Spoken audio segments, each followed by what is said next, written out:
Uh, so this HR Bootcamp is in partnership with Jace Kumar G Hub exclusively for Yale University, right? So along with the partnership of I am Recruiter, of course.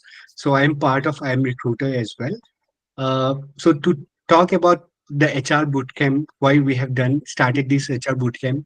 So we have attended multiple different webinars, seminars, and podcasts as well. So where we have spoken to multiple different people, leaders, and there we have got to know that there is bit disconnect between the corporate as well as like what is taught in the universities, right? So to address that particular topic or particular gap, we thought of starting a HR bootcamp where we can start discussing about those particular topic and start discussing about those particular things so that we can create more and more awareness between the students, between the college, between the universities, as well as among the corporate as well, so that we can bridge the gap.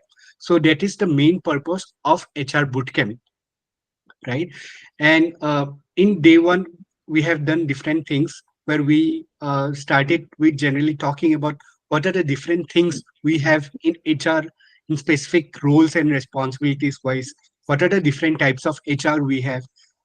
Yesterday, we also connected with multiple different HR leaders as well, where they they have also suggested different things. What are different ways HR should perform in terms of communication, in terms of network, and multiple different things as well, right? So today also we have multiple different things planned for you. So you will definitely enjoy it, love it for sure, and learn, of course, from all these experienced people. uh, so Sharon, can you go to the back slide? Okay, with this, I wanted to welcome you all. So we all are really excited. We know that it's Sunday, but still, you have given us the liberty as well as the time for you to upscale you, to make you educate, to make you aware about the different things which are happening in the HR world. Uh, just to give you more updates about me, my name is Praful. I am the head of talent acquisition for a company named called Ericsson. I have almost like 12 plus years of experience, worked with different companies like Adobe, Cloudera, a couple of startups as well. I'm currently based out in Bangalore, born and brought up in Assam, did my BTech, did my MBA. Post that I have started and recruiting. Right after engineering, why I started recruiting, because after engineering I felt that like I'm most I like talking to people. I like connecting with people. I like helping people. So and because of that, I did my MBA, and after MBA, I have tried to stay in the recruitment field only. So, along with my professional journey, along with few of my colleagues, we have started a community name called I'm a Recruiter community, and the community is almost 7 8 month old community now. We have lots of people from the TA fraternity as well as HR fraternity in the community.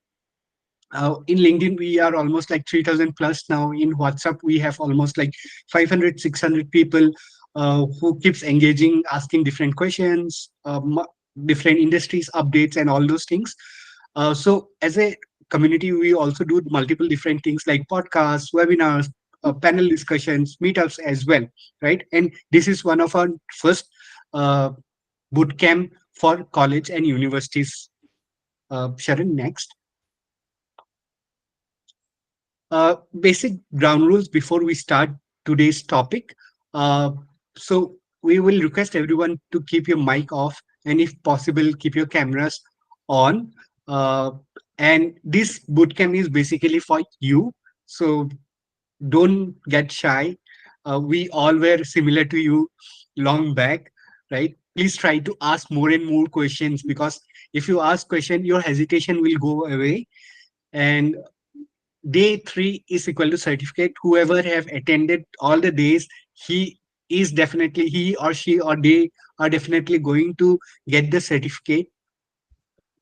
uh, in the end, we are also conducting different polls to check your vibe, check your interest, check your uh, learnings, what you have learned throughout this session. Right? We are also conducting different daily polls. Uh, and last, show your skill. Definitely, if you want to become an HR, you want to have active participation and everywhere. You have to engage with everyone, right? So start using this platform and start talking to us as well. Sharon, next. With this, I want to also share more about today's agenda. So we'll start with panel discussion. The topic of the panel discussion is passion, purpose, people, finding your path in HR. Then we'll have LinkedIn analytics and upcoming classes of Jace Kumar. Uh, he is a great LinkedIn trainer as well. Then, as I have mentioned earlier, we'll have poll sessions as well in the last for 5 minutes. Then, in the end, we'll summarize what we have learned today and preview of. Sorry, this is not third day. This is today's third day. Summary of today. Yeah, great. With this, Sharon, next slide, please. With this, I would like to kick off our panel discussion. As I have already told, we have a very interesting topic, which is passion, purpose, people, right? Which is related to everyone, right? And how someone can find their path to start their career in HR, right? So, this is a very interesting topic. We are sure that you are going to love it. So today in the guest, we got four very special guests for you. They are well known in the market, in the industry. So we'll start with Swarupa. Swarupa Paul is a talent acquisition mentor. She have worked with multiple different organizations, but currently she have taken a break and started mentoring lots of different people as well. And if you go to her LinkedIn profiles, she is a influencer as well in LinkedIn, right? You can see lots and lots of content regarding recruitment and other things of her. Saran is a good friend of mine. We both work together in Ericsson. He have also worked with multiple different organizations. Started with sales, then sourcing role, then recruiter role. So he is a great person to make you understand about how different things work in terms of recruitment role as well. Siddharth is another person who is very much active in different networking events, different events as well. So he is working with a company name called Archivia SCM. He is working as a TA specialist currently. Uh, so last we have Moin. Moin is a co-founder and a director at Taglet Consulting. So Moin and I known a couple of months back, but he is more than a friend, more than a good, I would say, colleague. If I have any things to ask, I will feel free to go and ask him anytime, right? So he's very supportive. He's a great leader. He has great amount of experience. Then in recruiting, post that he have started his own venture, right? So welcome all. So before we jump, Sharon, if you can like off the slide and so that we can see everyone's picture. And why don't everyone quickly introduce yourself? Sure. Anyone can start. Should I go first? Yeah, yeah, please. All right. Thank you. Hello, everyone. My name is Sharan. As Prafulla did give a brief introduction about me, but just to like also tell you more about myself, I come from a small town called Jamshedpur, and after completing my all my education from there, I moved to Pune, where I started my career into sales. And after like when I was into sales, I got an opportunity to work into recruitment as well. I was very skeptical of like moving into recruitment at first because I was in a complete different path altogether. But later I realized that even this is kind of like where I was selling products. This is more of like selling jobs. But later, when I got into this fully, later than just like doing completing a target or like just like selling jobs, I found it more as like a work where I have to connect right people with the right opportunity. that what makes you a good recruiter as well. So that's one thing which I learned, just not like selling numbers or just putting everything on Excel, but like connecting the right people with the right talent. And from there my recruitment journey started, and right now I have like almost 7 years of experience. And as Prafulla said, I work with him. He's my mentor, he's my boss, he's a good friend as well to me. And we do share our day-to-day lives as well, each other on like work or like when it comes to personal things as well. And yeah, so almost 7 years into recruitment, and the journey has been almost great so far. And I've loved to like continue into this. Welcome, Sharon, to this panel discussion. Swarupa, you want to go next? Yeah, sure, Prafulla. Yeah, so first of all, great evening to every one of you. So I'm really happy to be part of this session so that I can share my experiences and thought process to every one of you. So I'm Swarupa Paul, and I have like almost 11 years of experience in tech recruitment field. And my background is also like engineering plus MBA. So during my MBA engineering, like how Prafulla felt like engineering is not the cup of tea. Even I had the feeling, but I definitely is a person who love to connect, build relationships, and try to help people in any other ways. So that's how even I came into recruitment field, where building relationships and networking is one of the major skills which we need to adapt and take it forward. So I have a very diverse background to say. So I'm basically Bengali, and I have done my studies and everything in Tamil Nadu. I have been married to Haryana, and right now I'm in Bangalore. So I am like a unity in diversity prospects to say. I have definitely like love to always share my knowledge, and that's where my writing skills have always helped me to be very active on LinkedIn, and that's how you all can see me like putting up a lot of things regarding talent acquisition and recruitment on LinkedIn as part of my job as well. So that is what all about. Thank you. Welcome, Swarupa. Moin, Siddharth, anyone can go. Okay, let me go next. Yeah. Hi all, good evening. Day 3 HR Bootcamp, that too on Sunday evening. I know how it is, but it's good to see everyone coming on good numbers. I see around 45, 50 numbers who are present in this session.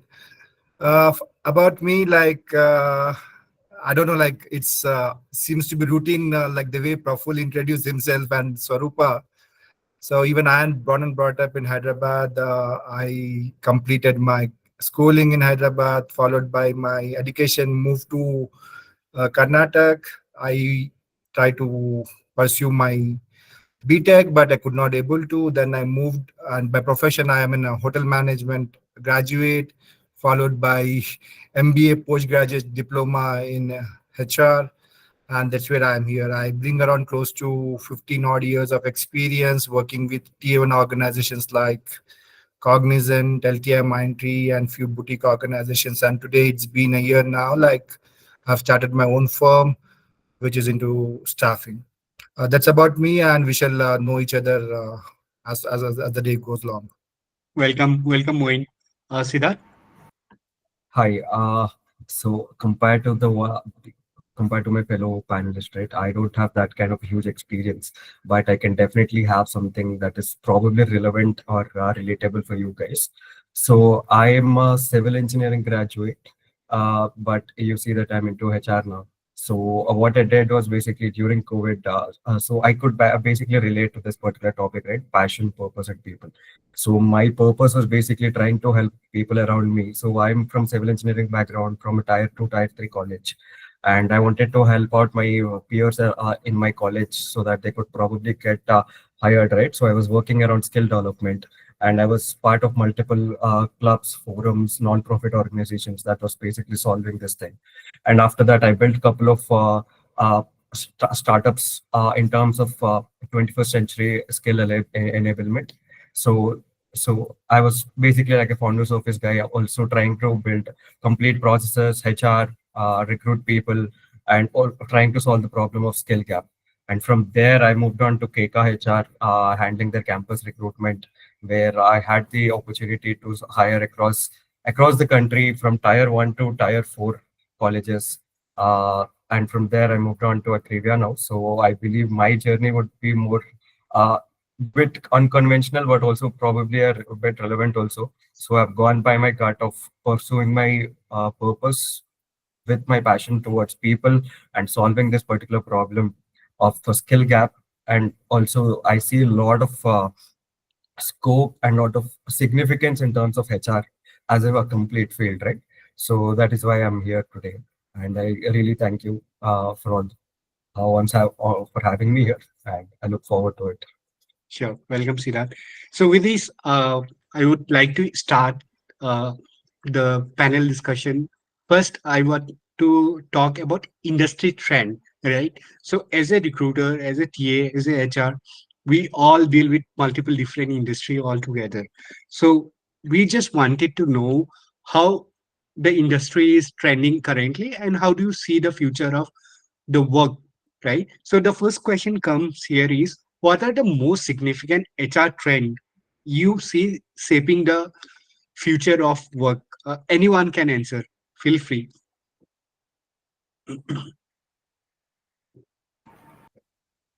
Yeah, I can take this question. Yeah, yeah, Uh, so current HR where trends are basically leaning towards more, definitely in terms of AI and automation. So there are a lot of tasks that can actually be automated in terms of early stages of screening rounds. That is probably understanding basic details of the candidates, and then also doing a basic screening check, like how the candidate would be a fit for the particular job role, and then probably scheduling certain rounds of interviews, right? So there's a certain mundane task that you could probably uh, automate. So there are a lot of things, interesting things coming up where there are chat bots, there are AI bots that are literally taking candidates interview calls, and they're very flexible in terms of how they are being trained, right? So based on a particular candidate's their responses, they actually give you a multiple career paths also that can be that a candidate can be fit. So that is an amazing innovation, I think, that is happening, and that is where we'll see a lot of HR automation or innovation being happening. And next would be in data-driven decisions, right? So, for example, we have a lot of ATS platforms, HRMS softwares. So here you will be dealing with huge amount of data, huge amount of candidate data, and also process data within particular organization. And based on that, you can actually take much better data-driven decisions for that could actually save a lot of your time and resources for particular organizations. So these are a sure, couple of things that I think. sure. So as a recruiter, right? What this question is for everyone, right? Since we know about current market industry trend, what's happening, like mostly AI is in every sector, every aspect of recruitment as well. So as a student, as a fresher, how can I use AI to upskill myself so that I get the interviews in place, I get selected, I get uh, hired in some of the industry or in some of the companies? So can you answer to Yeah, this question? Prafula, I can definitely go ahead with this. So, Prafula, as we all know that automation and AI is definitely taking the lead. So, we are coming up, there are like a lot of AI tools and platforms in the market, which we can always definitely use as a, fresher or as a student as well.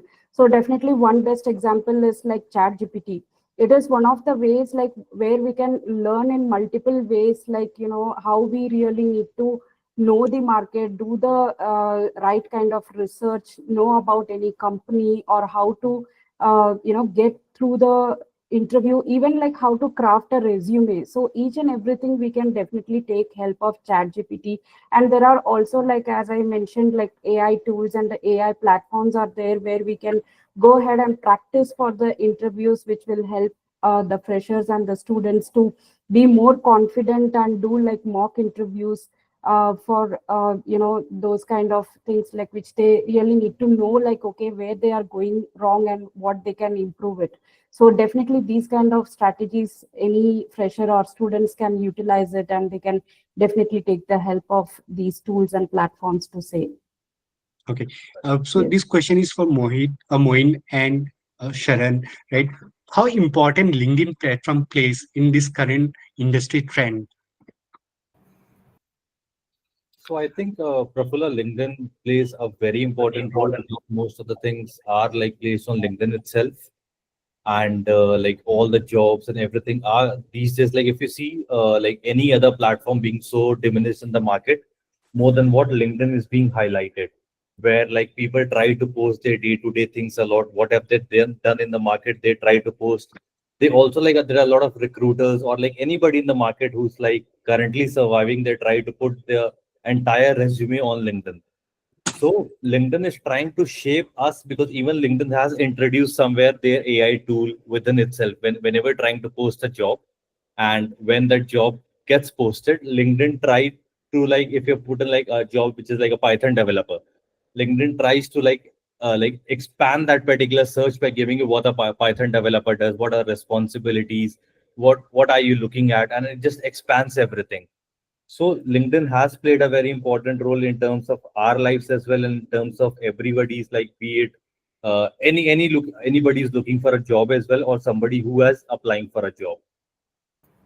Okay. Okay. Yeah, just Moin? to add on Sharon what he has said, like especially for those who are about to kickstart their career, and it's very much important, like to be right there to understand where exactly the market is going, which organization is hiring, and what all skills that are being moving around. And as Siddharth and Swarupa already told about the AI and Chat GPT bot, like how it's gonna influence. So this is where like you have to keep yourself updated. What are the trends which are you're seeing on LinkedIn? At the same time, if at all you're seeing someone is hiring, then probably you'll have a way to find out people out there in the organization, how to connect with them and how to grab an opportunity. So that's where you LinkedIn is a place where you can even reach out to somebody whom you don't know. So that's where you start networking with people whom you don't know, and how you connect and how you project yourself over there. That's a make a big point and help you to grow as an individual. So that's what my take on that. Sure. Thanks. Thanks, Moin. Thanks, Sharan. Okay. So the next question is, how is technology transforming the HR function, and what new skills are HR professional expected to have in future or currently? Sure, Prafula, I can go ahead with this. So, definitely, even in HR field, we really need to be technically proficient, actually, to say, because everywhere the technology is being used, and we really need to know like uh, how the usage is, how we really need to implement all those in our HR functionalities and HR different prospects. So, tech proficiency is definitely needed to understand how the AI and automation works on the HR, functionalities part of it. Then we really need to understand the ATS part of it, like how the entire system works for the candidate experience, and creating the best interview processes, and providing the positive candidate experience and all of that. And also we really need to know all these technologies which is going to imply on the HRMS systems as well. So that's why we even though we are if anyone is getting into HR field, they really need to be very much tech proficient, know and understand the technologies, how it works, how it is being utilized, and how we can take it ahead. And how our fellow panelists mentioned, like Siddharth, right, like we really need to be like data driven decision making part of it as an HR. So we have to know how to read the data, how to interpret the data, how to pull out the insights of it and make the informed decisions. Because we, as an HR, we will be like day in and day out working along with a business and cross-functional teams. So when we don't know how to read the data and implement it in right way along with the analytics part of it, we will be definitely going down there. So we really need to check upon everything, like how these data works, how the data we need to read, how the analytic works on each and every process, and how we can make the right and informed decision making, collaborating with the business. So that is how these skills we really need to get developed and start implementing from the day one. Sure, sure. Right. Thanks, Arupa. Sharon, I have follow-up question for you similarly, right? So, Sharupa has told so many skills currently required, right? Mhm, So, how do you see current university students or mhm. college students and what is being demanded in the market? Do you Mhm. see it's direct matching or there is a huge gap in that? See, Prafula, I think this current totally depends to what the person is currently doing in the market. Now, for example, as the technology is developing day by day, and as humans, even we need to evolve and start learning those technologies. It's us who would always create that gap because technology is never going to stop. It will keep evolving, and we have to go ahead and try like learning those particular skills so that we stay updated in the market. Now, for example, when we started recruitment, like we used to work on Excel sheets, right? Now these days the ATS has become so advanced that somewhere it also tells us like, okay, this particular candidate is a strong select for this particular role. This particular candidate is a good select for this particular role.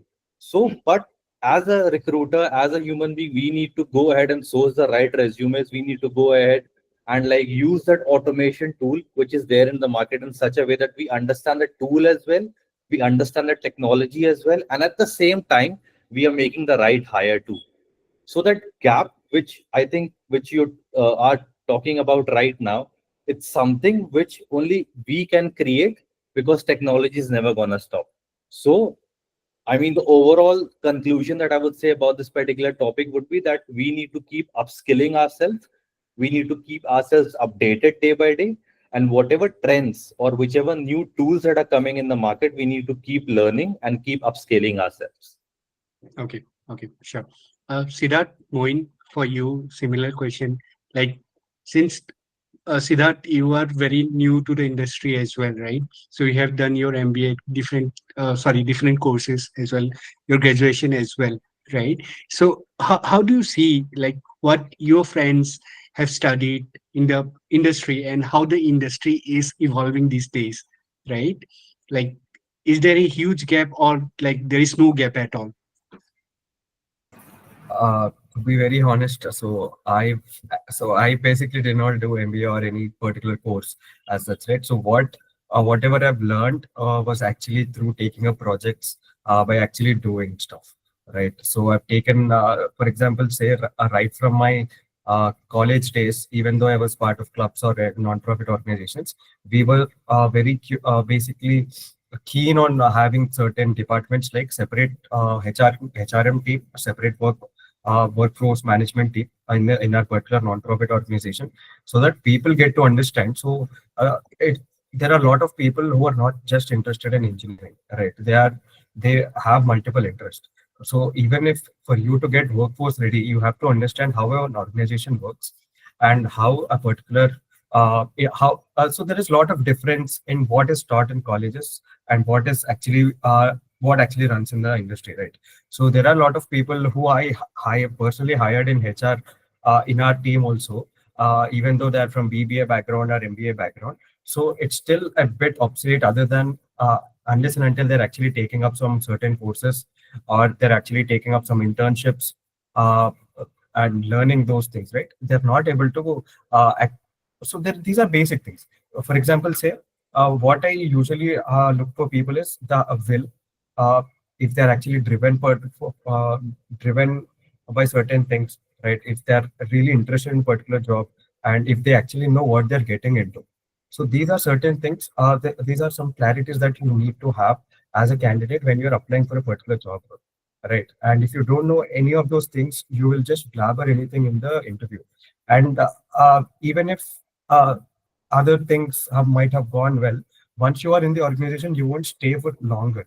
You might work for 2 to 3 days, and fourth day you will be leaving. So we had such kind of people also.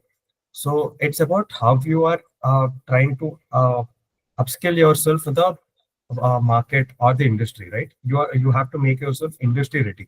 I wouldn't say go spend 80,000 bucks on a course or a certification right away.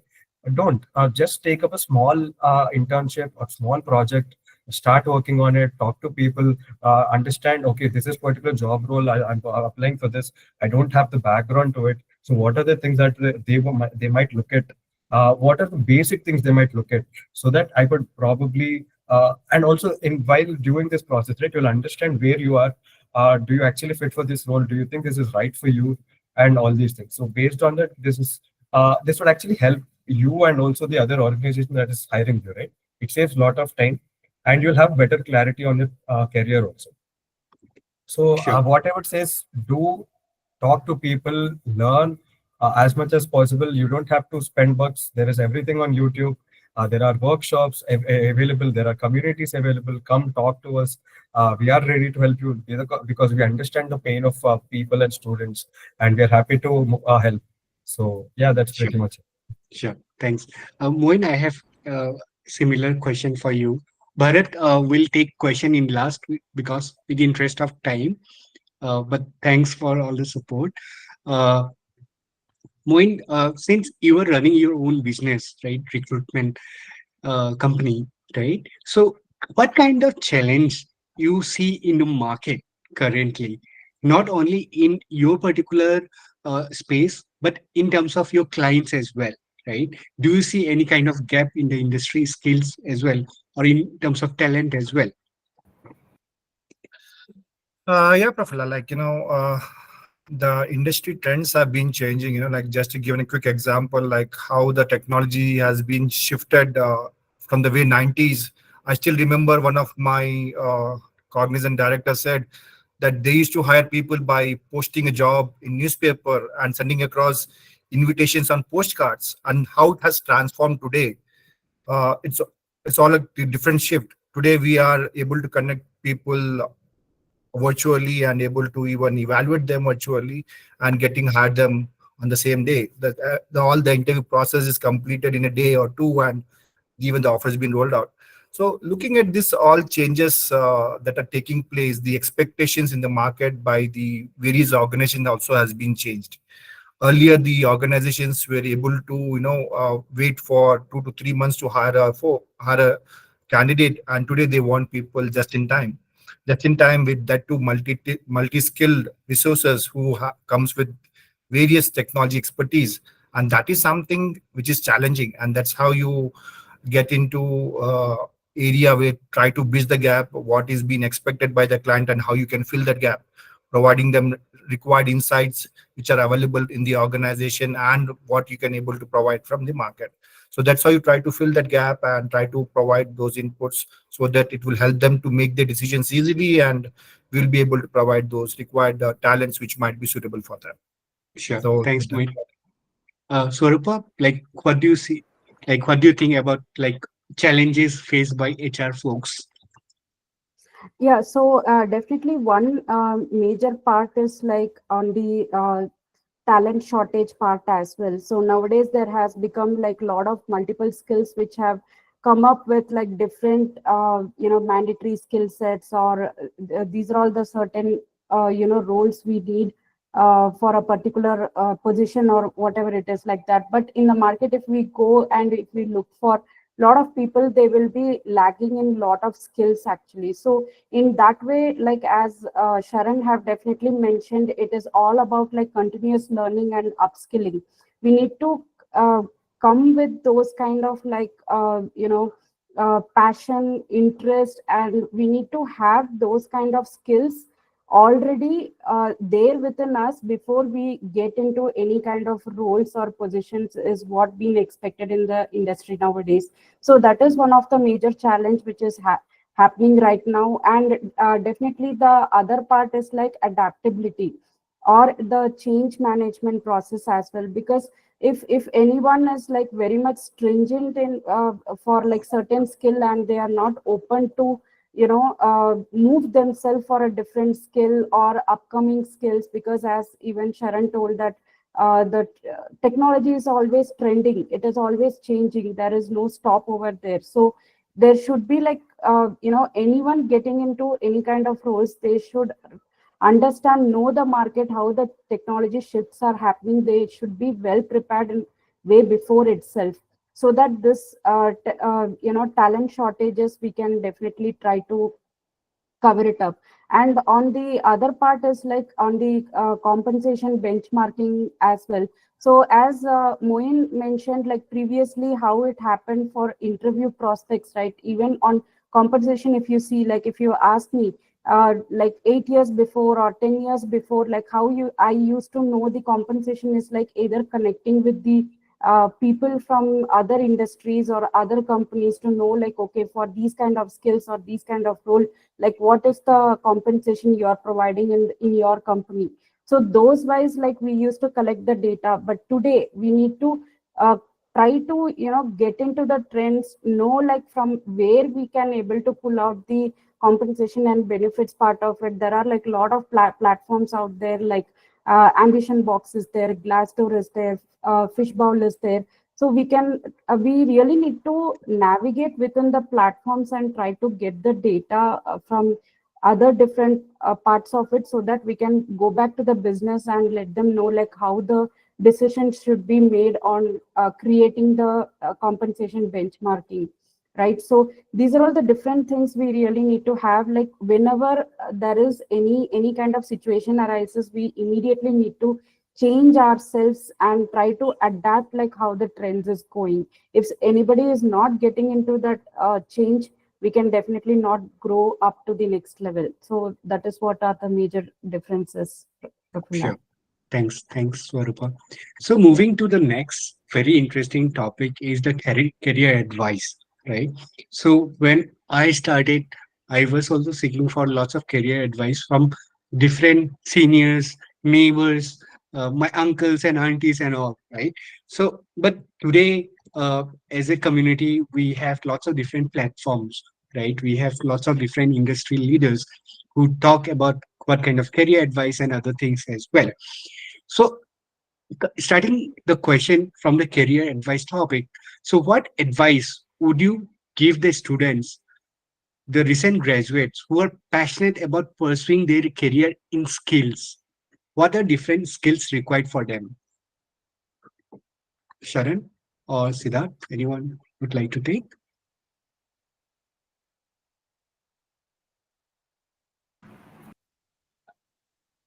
Could you repeat that question, please?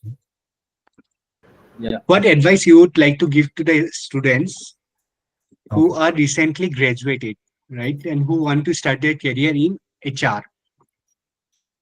Okay.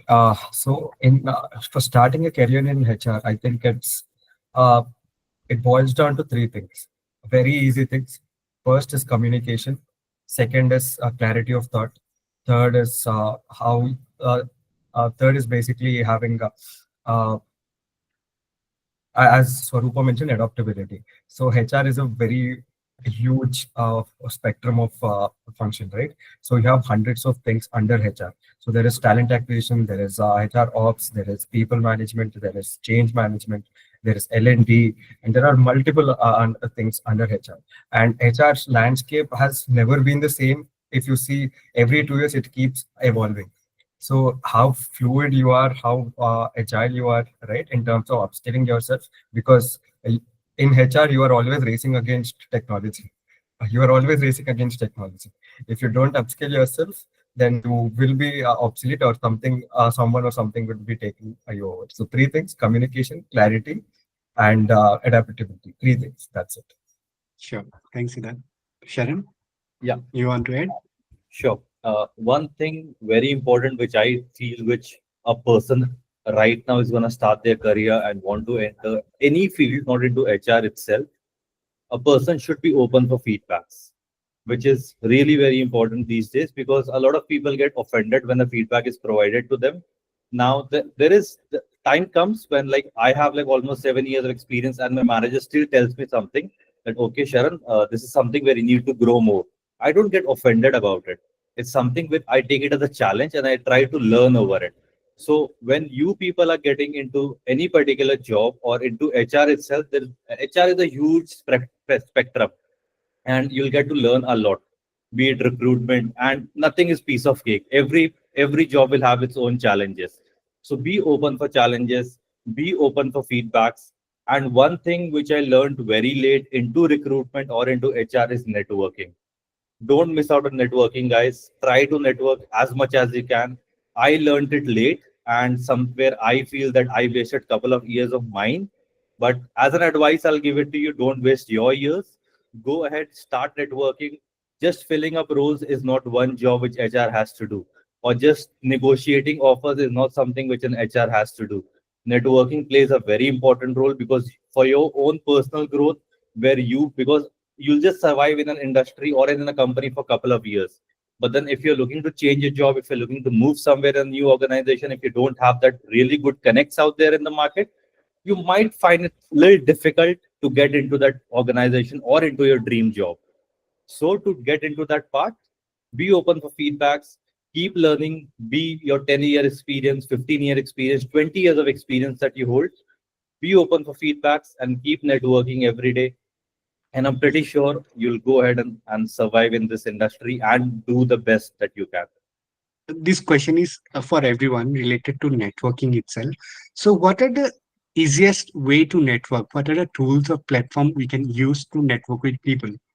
Yeah, Prafula, I can definitely go with it. So, one thing I feel is like, I mean, right now, whoever are getting into, corporate or starting their career, they are actually truly blessed, I can tell you, because nowadays there are like so many platforms, so many communities where they can join and where they can, make their presence, and they can definitely create a strong social, personal brand for themselves, actually, to say, because nowadays we have a lot of HR and TA communities where they can definitely go and join. They can start connecting with different people in the industry. They can definitely try to let others know that, okay, where their passion is and what they're trying to do and how they can develop. Even just now you were also mentioning about like career advice, right? I mean, as a like even when they get into networking or joining any communities or any platforms, they can even find any good mentors who can definitely guide in their career, definitely show them the right path, like, okay, for what kind of skills they are having currently, what kind of role is fitting into them. Because as Siddharth and Sharon mentioned, like HR is a big umbrella prospects, actually. So definitely, even like in our day one session, like Kingsley have also mentioned the different criteria of HR functionalities, like from component bend to L&D to talent acquisition to HR business partners to so many things. So we can definitely seek mentors help as well. And definitely, if like even how Moyen also mentioned about like LinkedIn part, right? Once we create a strong presence in our LinkedIn, we can showcase like, okay, what kind of different skills we are coming up to, what kind of different projects we have worked into. We can definitely make our presence over there. We can start like understanding where are the different events happening. As a fresher, anyone can go and build their presence over there and start having the visibility. So as Sharon mentioned on the networking, even along with networking, building relationships and creating the visibility is much more important nowadays. So these are all the different ways like how it can help for anyone who are creating their career right Sure, now, sure. right? With interest of time, Moin, Siddharth, Sharon, one tool you will use for network currently. LinkedIn. What Okay, LinkedIn. for sure, Uh, LinkedIn. Okay, Siddharth, you? LinkedIn. Okay. So this question is for all the candidates. So how many of you have your LinkedIn profile? So if you have, please thumbs up so that we know you have your LinkedIn profile and you can connect with us. Thumbs up You can use the smileys thumbs up button so that we know you have your LinkedIn profile. Only one, only two. Come on, guys, you should have your LinkedIn profile. Great. Okay, moving to the next question. Uh, Sorry. So, what are some of the common mistake people make when they're starting their career in HR, and how can they avoid them? Moin, Saran, Siddharth. Uh, sure. Just to start off with, one thing that I'll say, Praful, like I've seen like a lot of people who are freshers who are trying to get into the industry. They just try to apply for the jobs left, right, and center. They don't even check the job description, like what are the requirements. So what I feel is like I've seen like I have been posting jobs and I've seen like I'm looking for a job which requires a person to have like 15 years of experience. And in that 15 years, I see freshers also applying for a job where like they haven't even read the job description. So that's one thing which like clearly, and it becomes like a thing for us where we have to go ahead and screen so many resumes. So first thing which is very important is that you need to go ahead and first see what the job description says, observe, understand what are the practices that a company is running, what roles or responsibility does that company require, and that's one other thing which I think, and rest I'll say the other panels can also cover it up. Sure. Okay, just to add on what Shalana said, and for those freshers, who are want to kickstart their career into HR, they feel that post my MBA, I will get into an HR role, now doing having my life of managing lot many employees, speaking to them, all of that, but that doesn't happen actually. Whenever you get into an organization, there are hardly many roles which are being available as a fresher. Most of the roles are ended up as a recruiter or as a talent business partner. So these are the majority of the roles that the organizations do hire.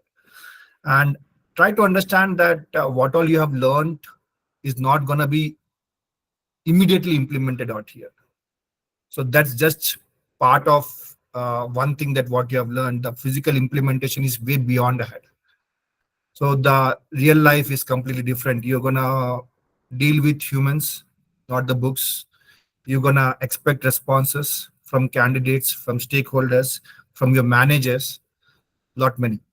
So please make sure that you are in line with industry trends.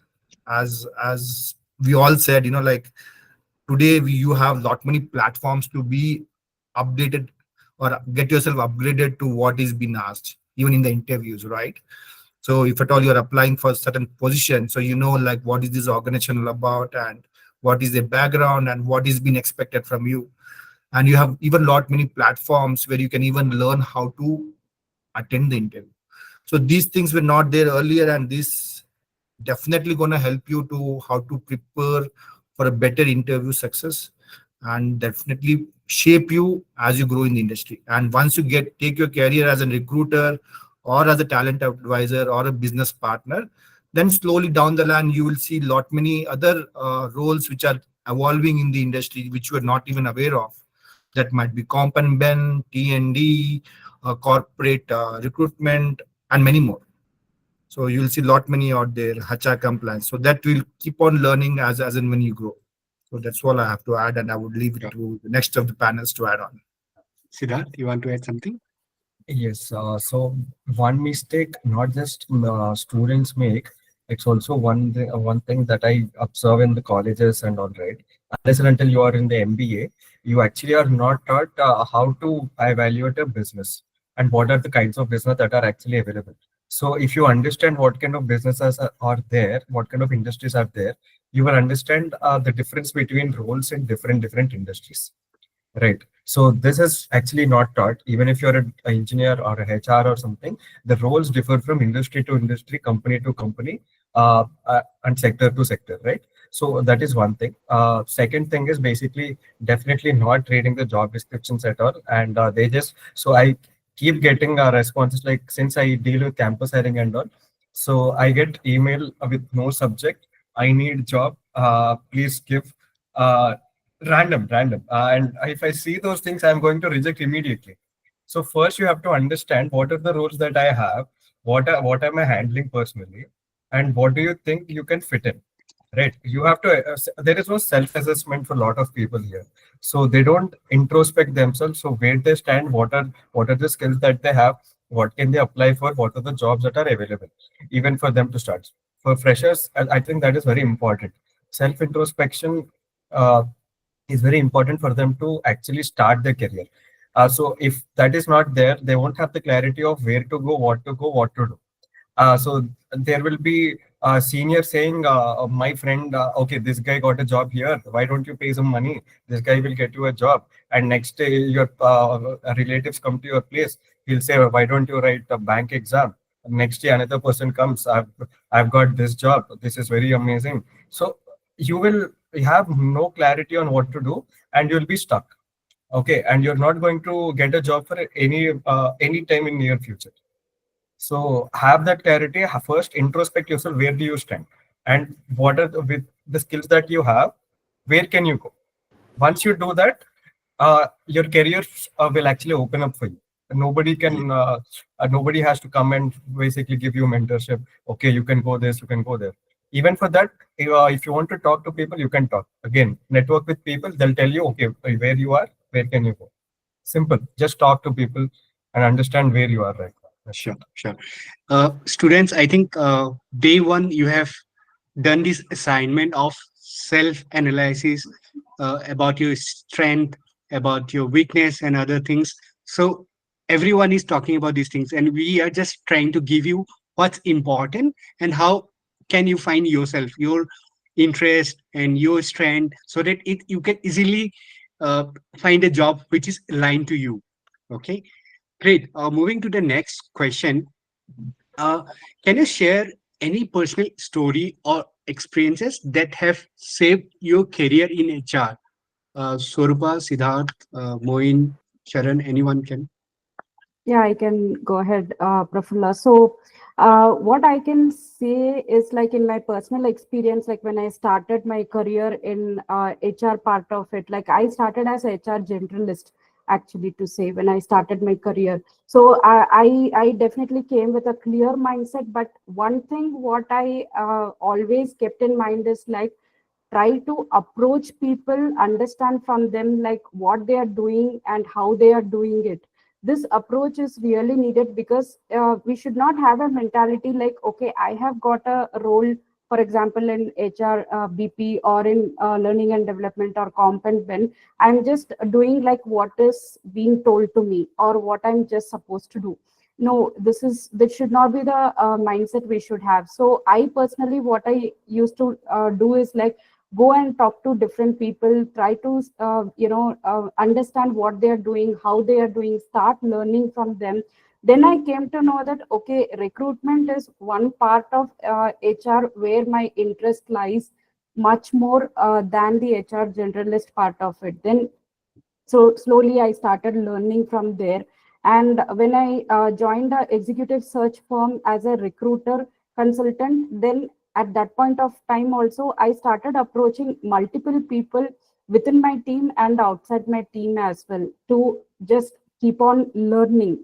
So that's where I started building my skills and developing my passion, and I could able to know like how the end to end process happens, and to do like each and every work how I can become specialized over that.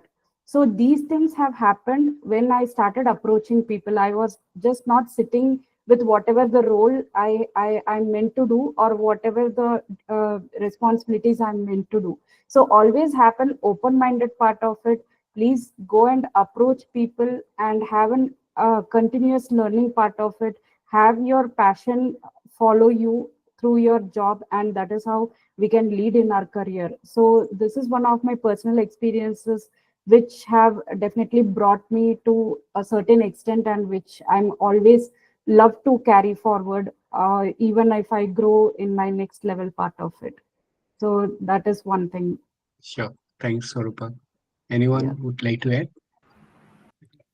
Yeah, in my personal experiences, right? My so since my college days, I was part of multiple forums. I established a couple of societies in college, and also my non-profit organizations. Being an engineer, doing all these things, leading teams has actually helped me. So I had to hire people, right? So I had to hire people for my club or college, and then also when I was building a couple of startups, right? I was like third or fourth employee there. So I didn't know what to do. I had to learn a lot of things on my own for recruiting. So back then, as a student or just out of college, I didn't have resources like LinkedIn Recruiter or Naukri or any of these tools, right? So what I had to do, I had to look at a lot of things. Personally, like for example, say for recruiting, I had to headhunt people, have to look at people, I have to make sure make use of the all the social media platforms that I had in place. I had to do a lot of campaigns for those. I had to invite applications and set up processes for that. So this is for recruitment. And again, once we have people in place, and then I had to go and talk to people. I had to go browse the YouTube or Google, whatever it is, or do some LinkedIn courses and all, and understand setting up certain SOPs in my organization, so that there are so from 3 people we went to 30, 40 people, and we were having multiple departments. So in order for those things to run properly, I had to set up certain processes and SOPs and all these things in place. Even I was a fresher then. I was literally just out of college or probably in my fourth year or something. So this actually gave me a lot of learning, and that is how I was recruiting all the time, and that is how KK people said, "You have experience in dealing with colleges. You have experience in hiring. Why not join campus hiring?" So that's how my journey actually became. I started, and and I love it, and I love absolutely love interacting with people. And I was solving that problem. I was on the other end of solving that problem, basically upskilling students. Now I'm able to be able give jobs to the right candidates, basically match right talent with opportunities. So yeah, that was my passion of doing stuff around it, trying to learn stuff on my own, or trying to take help of mentors and all.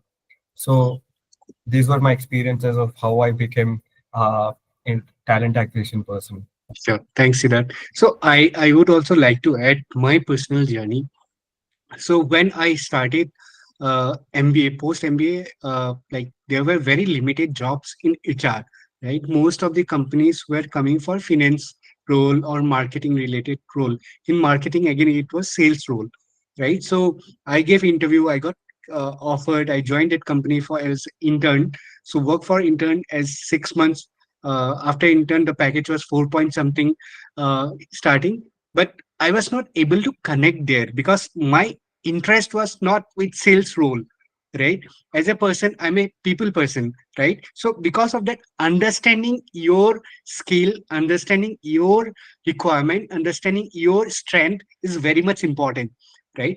And when I understood that, I left the internship, completed. After that, I stopped and I did that SWOT analysis for myself, like just to reflect what are my strengths, what are my weaknesses, what I love to do, and all those things. Then I again realized that HR is one of the role which I can do, right? So when I started in HR, the package was quite low compared to them, right? From 4.5, it was 2.5 when I started, right? So the only motivation which I had was I was not looking for salary at that time. I was looking for what I can learn, how I can grow. And whenever I was changing any organization as well, my motivation was never ever money or packages. It was mostly about like how my roles and responsibilities can increase every time, right? And because of that, probably I have grown. And along when you grow, when your roles and responsibilities grow, your package also grow, right? And later on, like, just wanted to share this information. Don't look for only package and other things. Just look for your passion, what lies with you. Yeah, Uh, Moin. well, I just want to add on as the view came back to you, the way you started. This is something interesting, guys. When I completed my MBA, I know there were hardly very few B schools by then. I know like there were hardly two or three. Like it might be ICFI or IIPM by then when I was pursuing my MBA, and hardly very few others.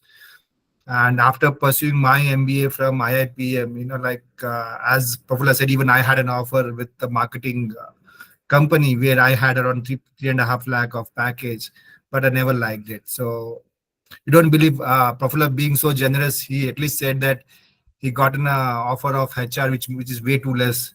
My first package with a staffing agency was just 6,000 rupees by then, and I know like where I am today. Like I started with 6, then 15, then 25, 30. Then number is no more a limit for me now, right? Like I'm today in stage where I'm offering people an employment.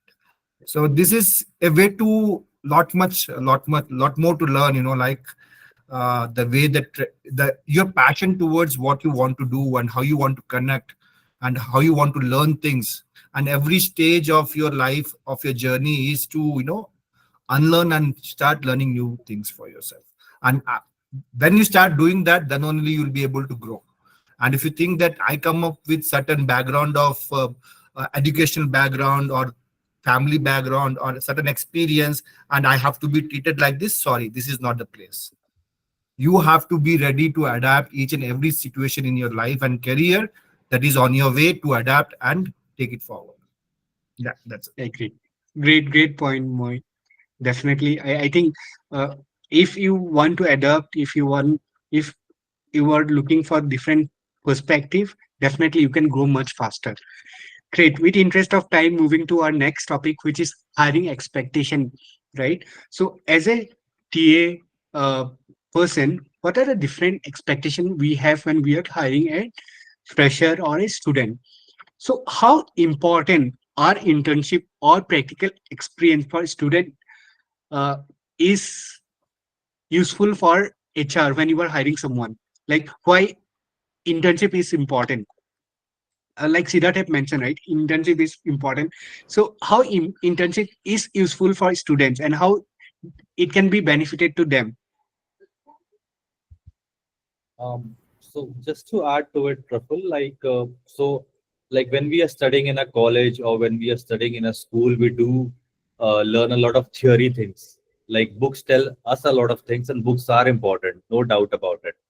But at the same time, having that practical knowledge is also very important, which I think is a very common example, which everybody knows these days.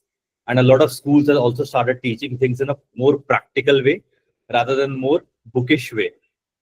So where internships comes into picture is like you get to work along with that person who has been so experienced in the market and has been doing that particular job day in and day out. So rather than just like right now, if I am telling you, okay, do this particular course, you need to hire this candidate in such particular way. I don't think that's going to register you so well in your head to what you practically going in the market and experiencing those troubles and problems that you face, and you be that particular problem solver. So when you do the brainstorming, okay, this particular problem came to us in this particular scenario, and you try to be that problem solver, then you evolve more as a person, and then you go ahead and learn more into a particular job. So which internship also tries to teach you, which also something teaches you when you're on field. So one of the reason which giving a practical example is what I think internship helps you a lot with. Yeah. Siddharth, Yeah, Moin, Sarupa. Prafula, yeah, I can add up a couple of points. So definitely, at Sharan mentioned that it is one of the ways where they can have the practicality part of it and also like hands-on experience part of it. So along with that, they can also get into a taste of like working culture. So it will definitely develop that yeah, automatically the kind of like different things like how the work culture goes, what they really being expected out of them, and how they really need to perform. Because till then they were like just reading and giving the exams and everything, but the real expectation and the taste of the corporate starts when they get into the internship part of it. So it is one of the ways to build the confidence for them. It is one of the ways to create build their personality for themselves and also develop these soft skills for them. Because sometime back even Siddharth told that communication is really important for an HR. right? So only through theoretical part, definitely nobody can able to build that communication part of it, right? So definitely that will also help them to build the communication part, like how they really need to project their thoughts, or how just Sharon mentioned about the problem solving capabilities. So how they are coming up with their thought process, ideas, their suggestions and everything through the communication. So these are all like collaborative process which helps them to develop in their internship for getting a full-time job outside. So these are all the different things which will help Prafulla. Sure, sure. So we all have worked with tier one colleges, tier two colleges as well, plus tier four colleges as well. So what is a huge difference you see in the resume versus tier four, right? Is it the internship and their experiences as well, which sound out loud when we are hiring an intern? Yes. It definitely makes a difference, Prafulla, because they somewhere they are getting that industrial knowledge way before getting into the job itself. So that is one of the ways. But I will still say that that maybe like 5 years back the criteria was there, but right now if you see there is not much difference between like tier 2, tier 3 or anything about in that way. So it is all about like what kind of interest they are coming with, what kind of skills they are coming up with, and how they are projecting themselves in the interview. Because nowadays that flattering has gone down actually, like okay, we really need somebody only from tier 1 or something like that. That era have moved right now. So we are in an era where we are especially looking for somebody who are coming with skills and who are having the attitude and behavioral prospects to learn more, grow themselves, and bring something to the table. So that is the difference which we are seeing at this point of time. Sure. Anyone want to add anything before we move to the next question? Yes. So in all my organizations that I worked so far, right? So nobody had a criteria for degree or CGPA or anything. Literally, we have hired people who had a lot of backlogs or who have not completed their BTech or graduation or anything. So we had hired people who just completed their 12th also, but they had relevant skills, they had the drive, they had something to for them to prove, learn, and all. So these things were something that we have actually looked at, and these people have actually uh, grown like anything. Okay, they have grown through ranks, and apparently, so these kind of people, right? So they are self starters. They don't they don't mind taking rejection. They don't. They're open to criticism. They're also open to learning new things, upskilling themselves, being adaptable in ways that are helpful for them, and also how they can better contribute to the organization. And if needed, they're ready to take up even the higher educations or all those things also. So they're much clearer in terms of what they want to do, what they have, and where they want to go. So these people Sure. have actually grown leaps and bounds and have worked very hard than anyone else that we have and produced amazing results also so far. Sure. Thanks. So with interest of time, I will just ask two last question. So what are some of the red flags you see in a resume or in a candidate before hiring, right? And when you feel that red flag is there, what kind of red flag you generally look for and before hiring? Anyone can take. Two things I always get is first is a standard template. It's the same if I'm going to, for example, I'm just taking an example. So if I'm going to hiring for KLE, okay, so all the students have a similar resume, same internships, same projects, everything similar, right? Same template. Okay, and they also start with a similar line saying, "Hello, sir. Thank you for giving me the opportunity. Nice to meet you." The same template, right? So there are a lot of these are the red flags. If I see those things, that's it. You're not learning anything. You're not researching about the company. You are not trying to keep yourself apart from the crowd. If you are coming to your college, I'm going to sort of interview almost 800 people for say, right? How are you going to differentiate yourself from the group? Okay. So I how are you showing me that you're serious about this particular opportunity, right? So these are two things that I would look at, and if you don't have those, then that's it. Thank you. Sure. Yes. Anyone want to add? Yeah. Yeah, so a couple of things which personally I would look for is like definitely communication for say, because that is the very common and base for any HR professionals to kickstart with. So definitely they should know like how to project themselves, and whatever they are trying to convey during the interview, they need to be well prepared about it, and they need to have some kind of like storylines which can talk about like what kind of personality they are and what they are bringing to us and how different they are from others. So this is definitely which I would be like personally looking for. And next thing is like definitely the learning mindset. So if somebody is like very rigid, like sometime back how Sharon mentioned on the open to feedback part of it, right? So if somebody is like very stringent, like okay, whatever they are doing is right, and they are not open to learn from others, or not so much towards like learning through the process, so definitely that is a big red flag to say. And the other thing is like overconfidence, I tell you, because yeah, underconfident also, like we can definitely try to pull them up in some ways, but overconfident is a big red flag to say, because there should not be an attitude or mentality like okay, I can do anything in the world, I am the best out of the crowd, and I have just got like 100 to 100% in my marks, so I'm the best person in the entire group or entire specialization like that. So those mentalities are really a great or a big red flags to say. So it Sure. is all like we need to project our interest, our passion, and how we can relate ourselves to the role. Sure. Right. Thanks, Swarupa. Last question I have here is, with the interest of time. So, what advice you would like to give to the students? How they can stand out of the crowd, competitive market, right? What advice you would like to give to all the students in this competitive market? I Uh, Yeah. Prafula, to start off with, sorry, Moin. Yeah, I think I've seen a lot of people, like even freshers, when they are coming for any interviews or anything as such. I think this has been somewhere discussed, but just to elaborate a bit on more on that is where it comes to like research.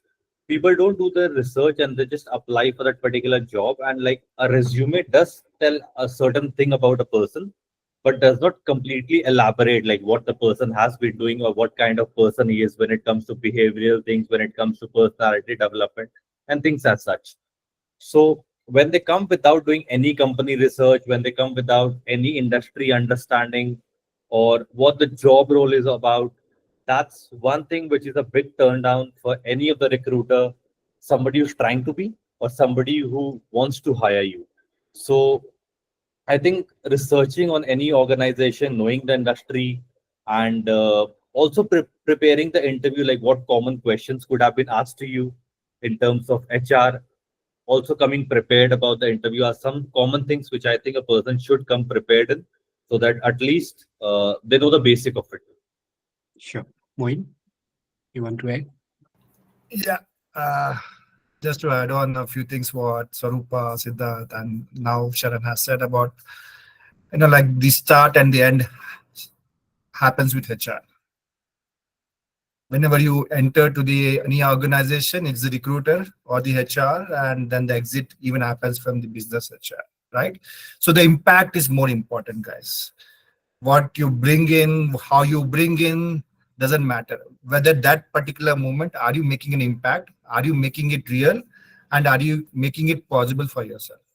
So that's what I say, like as most of the points have been covered by Swarupa out there, like not trying to be overconfident or underconfident, be generous, be empathy, to smile, have a eye contact whenever you're speaking to the interview panel, and acknowledge their questions, and make sure that you're always having that smile on your face.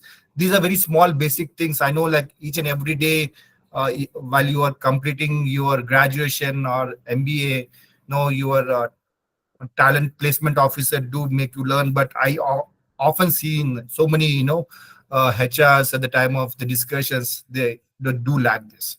Okay, so try to make a best impact of this particular this moment when you are facing the interviews, that 30 minutes or 45 minutes which is most crucial of your life, and that's how gonna game change your entire career. And that's one particular moment it definitely gonna value a lot. Sure. Thanks, Moin. With interest of time, thank you all for the wonderful panel discussion. It was lots of information for the students. Definitely, it will be helpful for everyone. So if they have any question, they will ask in the end. So the Q&A session is today in the end. So yeah. So but once again, thank you, Swarupa, Sharan, Siddharth, Moin, for your time. We know that it's Sunday. Still, you have given the time to the students because we want to make the difference, right? So thank you once again. So with this, I would also move to the next event. So let me quickly share my screen. Yeah. So it's already there. Okay. So the next section is again very interesting topic. So uh, Jace Kumar, I have already introduced everyone earlier, but he is a LinkedIn trainer. He is a good friend of mine. We have spoken multiple times. He is a LinkedIn coach. He have trained multiple different organization, multiple different clients across different region countries as well. So we all have heard today how much LinkedIn is important for everyone in their career, right? So today, Jace Kumar, who is a LinkedIn trainer himself, will be talking about how LinkedIn analytics is important and what are the upcoming classes he have. So with this link, Jace, welcome, and the stage is yours. Of course, thanks, Prafulla, for the wonderful hosting, and thanks, Moin, Sharon, Swarupa, Siddharth, for your extremely valuable time. Because when we are having a talent acquisition role, we are bombarded between Monday to Saturday, and Sunday is the only time where we relax. But that too, you have invested your time for the future generations HR scope and opportunities, where you're giving a lot of hope to the other students, upcoming students, where people will remember you throughout the life for the time which you have given. Thank you so much for your wonderful time and sharing the information with us. So a lot has been spoken about LinkedIn, where it's all different perspective from the different user experience patterns and stuff like that. So I'll start with the meaningful information on how LinkedIn works, because when I was started recruiting way beyond 2004, LinkedIn started like 2009, 10, 11 kind of thing, where we started exploring this particular platform. So from that point in time, I'm using LinkedIn. So that is why it's quite familiar on how this platform works. So most of the people, they are treating LinkedIn as like a job portal like Naukri, or the other extreme like Facebook. Okay, but both are a different pattern of thinking. What I would suggest is it is a people search platform where we have to connect with professionals, right? So the social media and other things comes with a different goal and purposes. But here, when we look for the right connection, be it a job, be it business, we need right set of people to connect. Now that's where LinkedIn comes into the place, where there are a lot of professionals across the world, where we have to connect the people, build a community, connect the like-minded community, so that we can grow. That is the kind of platform which we have to capitalize, because it is free. Of course it is free, but the underutilization makes things worse, where we are not able to scale up in many other aspects of our growth. So I'm seeing a lot of business owners, they say, okay, I also have a LinkedIn, but I'm not using, which they are underutilizing the platform, where there are a lot of business opportunities possible. Secondly, a lot of MNC recruiters and hiring managers use LinkedIn to source the best profiles out there. Because if you see Naukri and Monster, it is predominantly used by recruiters only. But if you come to LinkedIn platform, it is used by even CEO, CXO, hiring managers. Anybody can source your profile. Now, that is the kind of visibility it gives you. So our presence has to be very, very active and branded, so that we are discoverable first of all. So that's why we'll have to do a quick hands-on session in LinkedIn, as we usually do in last couple of days. This also going to be a real hands-on session where we're really looking upon to the analytics part of it, and I'll tell about the other session. Prafala, you have anything to say? No, no. Definitely, JS, you have mentioned it correctly. I think LinkedIn is very important for everyone, right? Not only job looking for students, for professionals. It's for everyone, even entrepreneurs, business owners. Everyone is there in that platform, right? If you see, even the actors, actresses, even they are also present. Yes, sir. Even Yeah. the government, Narendra Modi sir, is also there in LinkedIn, right? So it is so important and useful tool. Right. So going to the hands-on experience thing, I need a volunteer who can share the screen so that through them itself, I'm showing certain analytics so that they, by doing and learning is what I strongly believe when we are in the learning curve. So I need one volunteer from the participant students who can share the screen so that we can do a step-by-step analysis and understanding towards LinkedIn. Any volunteers? Students who have a desktop version, who have joined from a desktop, you can come forward so that you yourself will learn how your LinkedIn is working, what are the elements to look for, what are the elements to monitor, what is your current LinkedIn score. Everything we can check in another 5-10 minutes. It's a very Anybody? useful session. Please volunteer. It's good for you.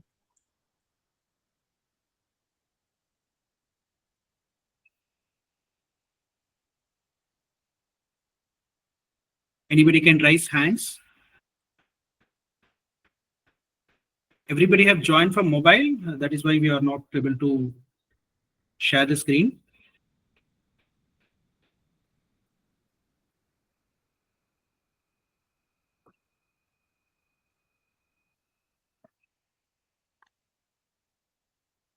Okay, any volunteers from panel? The students are not from desktop version. Okay, I can volunteer. Okay, so you can share your LinkedIn profile. Yes, just a second. Let me quickly open it.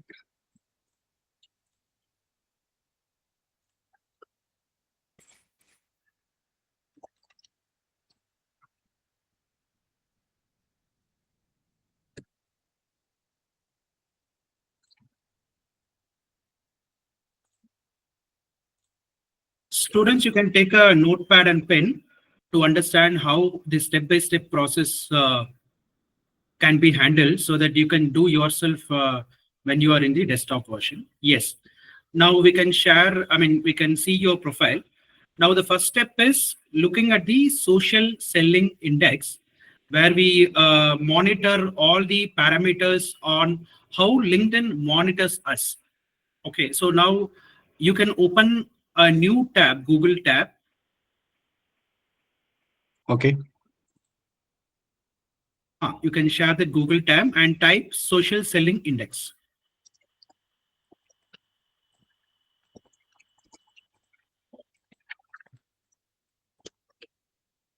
I think you have to share the new screen. We are still in the LinkedIn. Okay. Okay. Just a second. Okay, let me share the whole screen. Yeah. Entire screen. Okay. Can you see my screen? Yeah. Okay. Now, when you type the social selling index in Google, you can get the first one link, the social selling index. That one, you can click that. Yeah.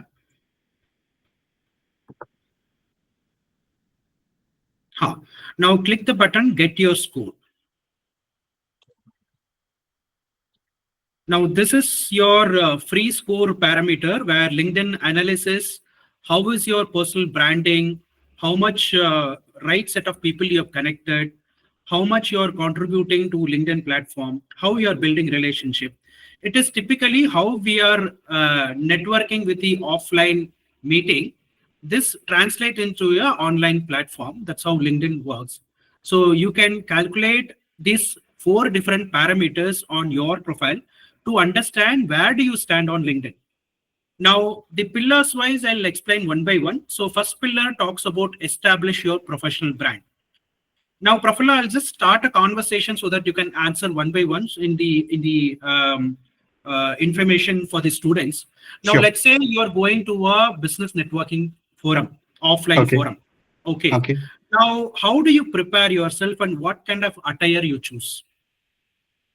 So definitely I will try to be professional where I can be presentable enough so that it make me confident so that I can talk to everyone in general. Okay. Do you wear a blazer? Yes. Right, right. Now, think about this translated to an online version where you cannot wear a t-shirt or jeans like you have posted in Instagram or Facebook, right? Yeah. Yeah. Now, can you go with a forum, professional forum where you are meeting senior HR people with a t-shirt and jeans? Yeah. No. Why t-shirt and jeans is not allowed? No. It's not allowed. But again, like when you go to that particular network, you see all leaders in similar formal attire, right? So if you come in that, even you might not feel confident enough, right? That is one of the reason.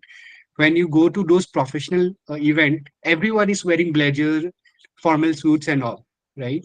So that is one of the reason I would believe. 100%. So now we are in an online platform where all are professionals representing their organization either as a business or a job representative from their company, right? So you need to be a little more professional online where your headshot, banner, and headline has to speak very, very professionally about you, and the about us section where it talks about you as a professional, right? So that's the first pillar which talks about your branding, where your score is like on par, like 19 out of 25, you scored 19, more than it is possible.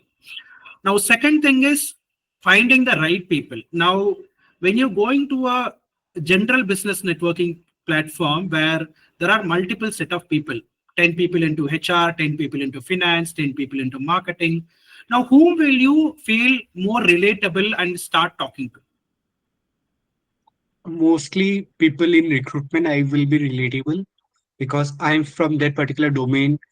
So I can understand the language they're talking to, the Exactly. word they're using. Exactly. So you feel like-mindedness. You feel little comfortable in talking. You have things to talk about with the HR people. You have pains to talk about. You have jokes to talk about with the right set of people, right? Now, same LinkedIn works in the same model where whenever you have registered, you could have found the industry column where you could have mentioned HR industry or multiple other things you have mentioned. Now, based on that, LinkedIn will understand in which category you belong, and accordingly, it'll tries to monitor on whether you are connecting to the right people or randomly connecting to 10 different people, which doesn't go anywhere, right? Now, that's how LinkedIn generates a score where finding the right people makes a lot of sense because LinkedIn will understand that where you are connecting, where you are recruiting, of course. So since because of recruitment domain, we may not in a position to connect with the right set of people. We have to go with a different set of people also. So may not be applicable to certain industries like us and sales people and procurement people, where they have to connect with multiple people. But for other people, it is very much important to find the right people where LinkedIn should understand that you are going towards a very narrow path, very focused path. Now, coming to the third one, engaging with insights. Now, let's say you have started conversation with the like-minded people, a lot of HR people and other people you have started. Now, what exactly you talk? Uh, Again, like mostly related to topic of our HR only, like what kind of challenges. Like firstly, we'll try to introduce ourselves, like from which organization, what role we play, what kind of challenges they are facing, how they are solving, and all those things. Right, right, right. So you will stick on the same subject line where the other people are talking about, right? Yeah, So here yeah, it translates to online content where there will be a lot of people publishing different content. One will be talking about sports, one will be talking about finance, one will be talking about stock market. But where you belong to, that you have to be very conscious and start commenting to those people so that you are visible to the other people in the same community, right? So it is something like this, where somebody is talking about cricket, four people are talking about cricket, and suddenly you go and say, okay, football is great game. That's very funny, and they will not feel a belongingness, and they will see you as a different person altogether. So you will not mingle with the entire community. So that's how commenting is more valuable, rather than liking and sharing what we do in Facebook.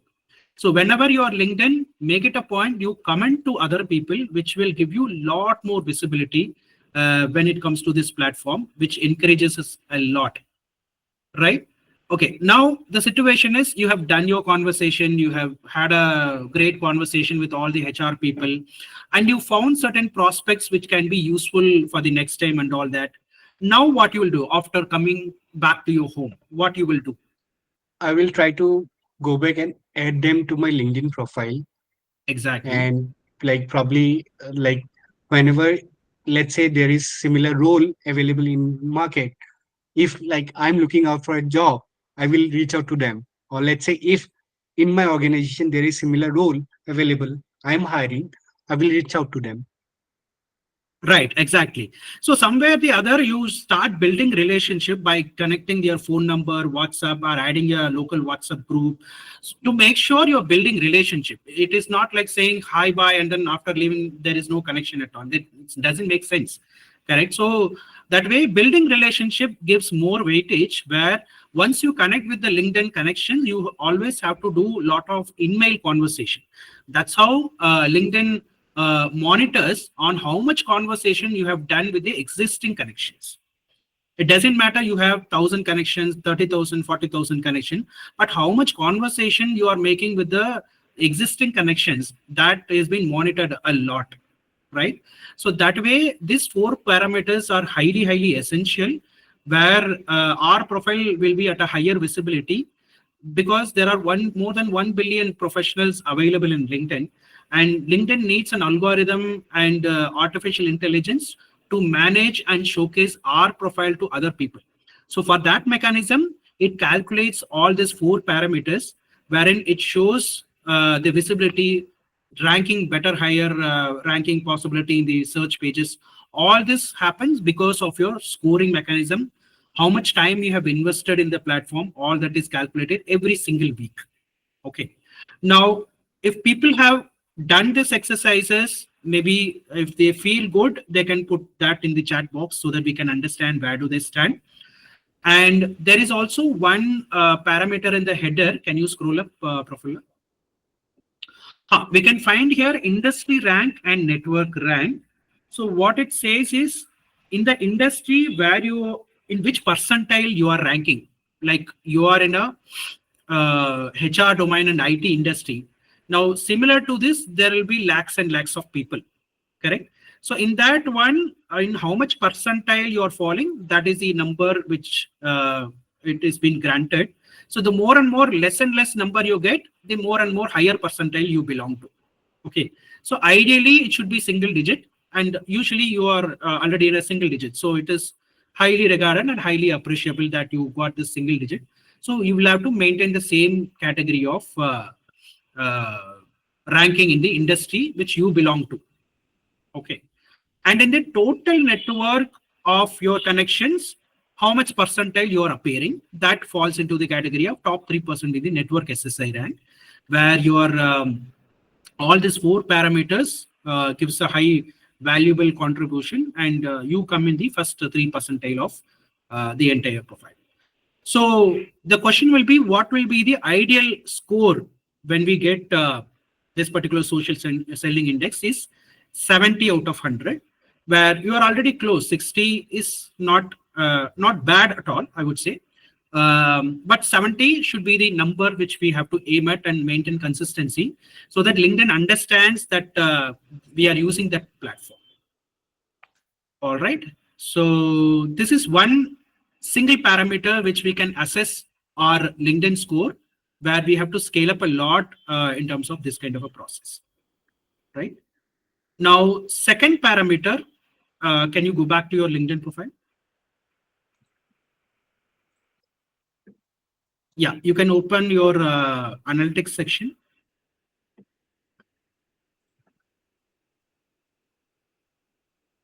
Go back to the previous one where we have analytics. Open your landing page. Okay. Are you talking this or see visitor analytics? Sorry. Yeah. See. Which No, one? This one?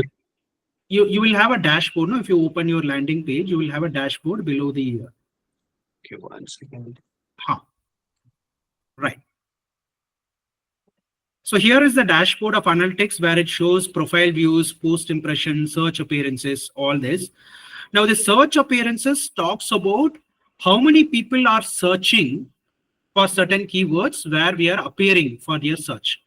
Okay, because people are already searching for us, but because of our keyword optimization, either we are visible or not visible, or we are falling into the irrelevant searches. That's how it has to be translated. You can click that search appearances. Yeah. Now, if you look at, this is a data between September 17 to September 24. So every Thursday, LinkedIn will publish your search appearances dashboard. So in next Thursday, you can look into the search appearances for the last week so that you can see how many people, which are all the profile you have searched. So this one gives the number of searches happened between September 17 to 24, number one. Number two, for which are all the job titles you were found for, right? For these are all the keywords, let's say. Okay, they have searched for recruiter, they have searched for head, TA specialist, head of human resources. All this they have searched. Either it could be a recruiter or hiring manager or somebody whom they want to recruit. They have searched for something for which your profile has been popped up or ranked in the pages. Okay, that has been the translation. Now, this is where we have to look into where are we into the right search keywords. Okay, if the profile or words are not mismatching, then LinkedIn profile has to be well optimized. That's the translation we have to take it up. Now scroll down.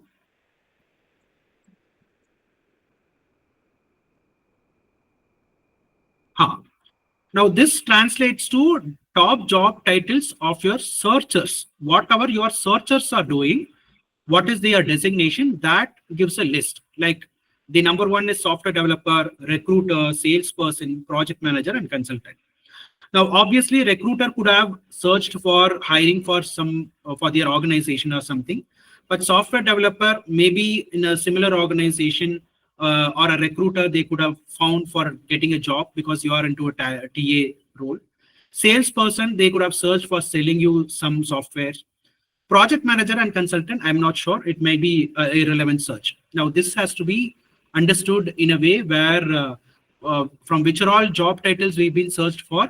Accordingly, mutual benefit can happen.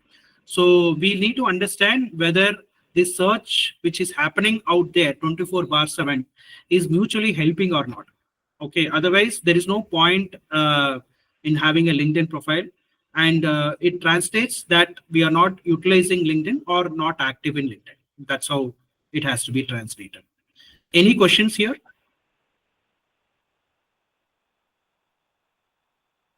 So far, so good. Yep. Okay, moving on to the final and biggest analytics. You can go back to your landing page.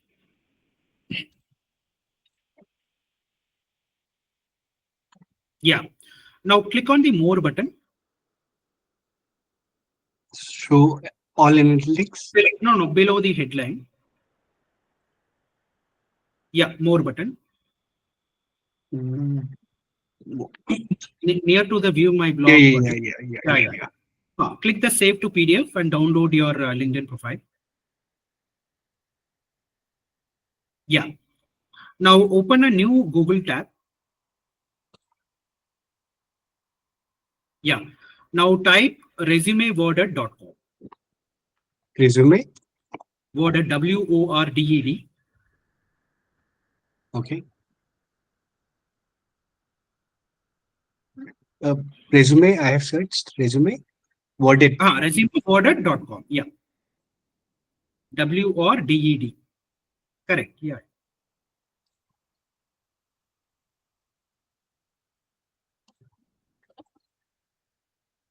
Resumeforwarded.com. Yeah. Not this.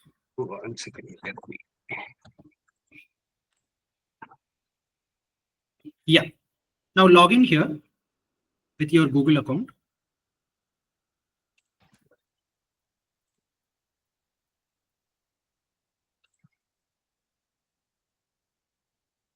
Now click LinkedIn review. Where is it? LinkedIn Yeah, review. same, It is same. not LinkedIn there review. yet. Yeah. Click next and you can see an arrow here. Upload your PDF there.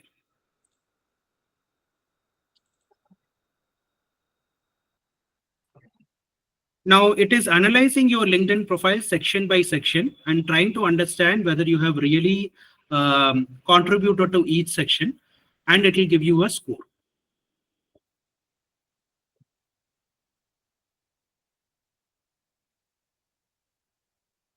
Okay. So your overall score is 50, where you can scroll down. So these are the section you will have to fill in the information where LinkedIn feels that the content should be there in this particular sections. Okay.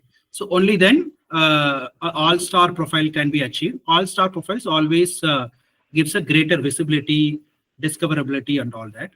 So these are the three major analytics which we have to do for our own LinkedIn profile so that we understand where do we stand at least. Okay. So otherwise, what happens is when we start applying, a lot of the ATS profiles or ATS system calculates your LinkedIn score, and accordingly it will give a star rating, single star or 2 star, 3 star, and we doesn't even know why we are not being called, right? So that way, it is very, very essential that we keep our profile very, very optimized so that our hit ratio towards interviews and jobs makes a lot of sense. Any questions here? Is that No. little insight? Good. Yeah. All right. Now, let me share my screen. Okay.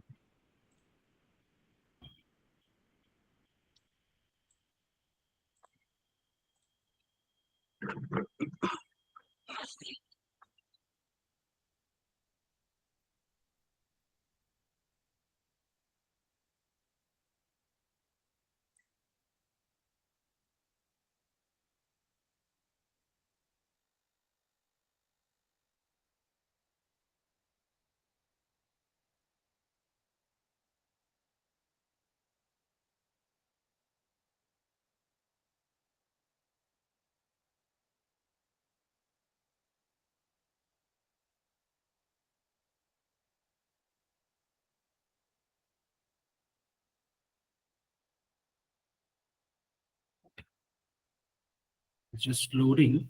Give me a minute.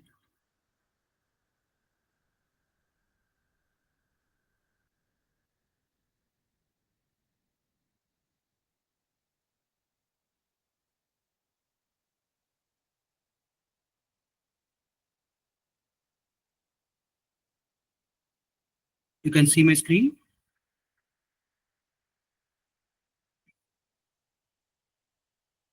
Yes.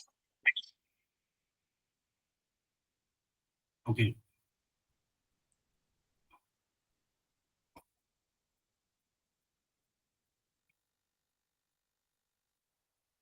Some reason I'm not able to do that.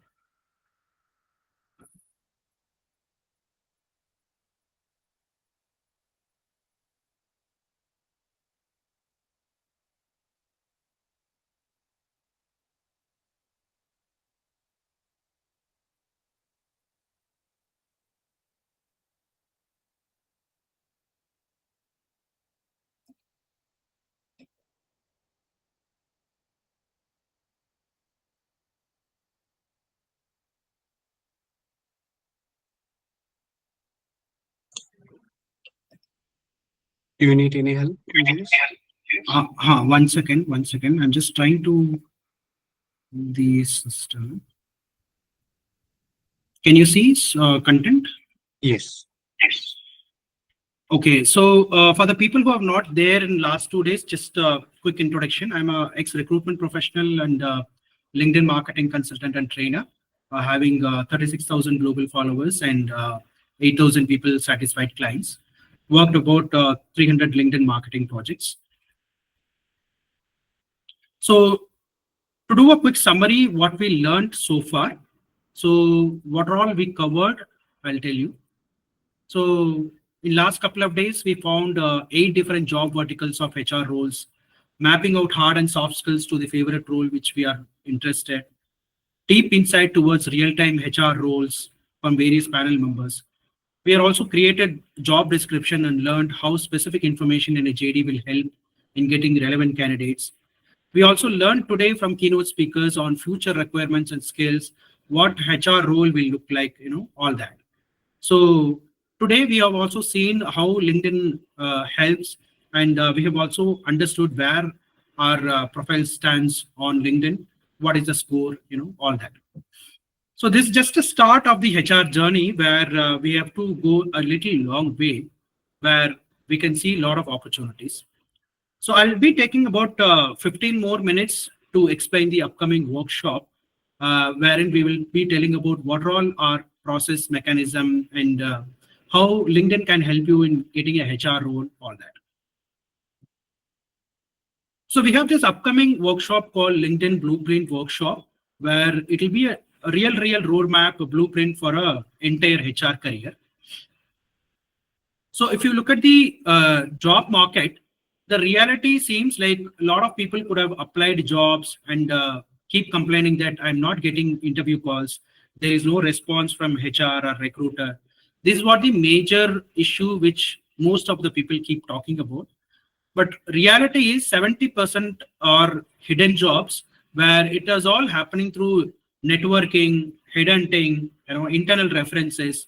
Through all these various methods, positions are filled because when we post a job posting, at least 500 to 2,000 people apply for any entry level or even CXO jobs. You can search by yourself on Naukri, where each job will get updated about 500 to 1,000 profiles for any single role.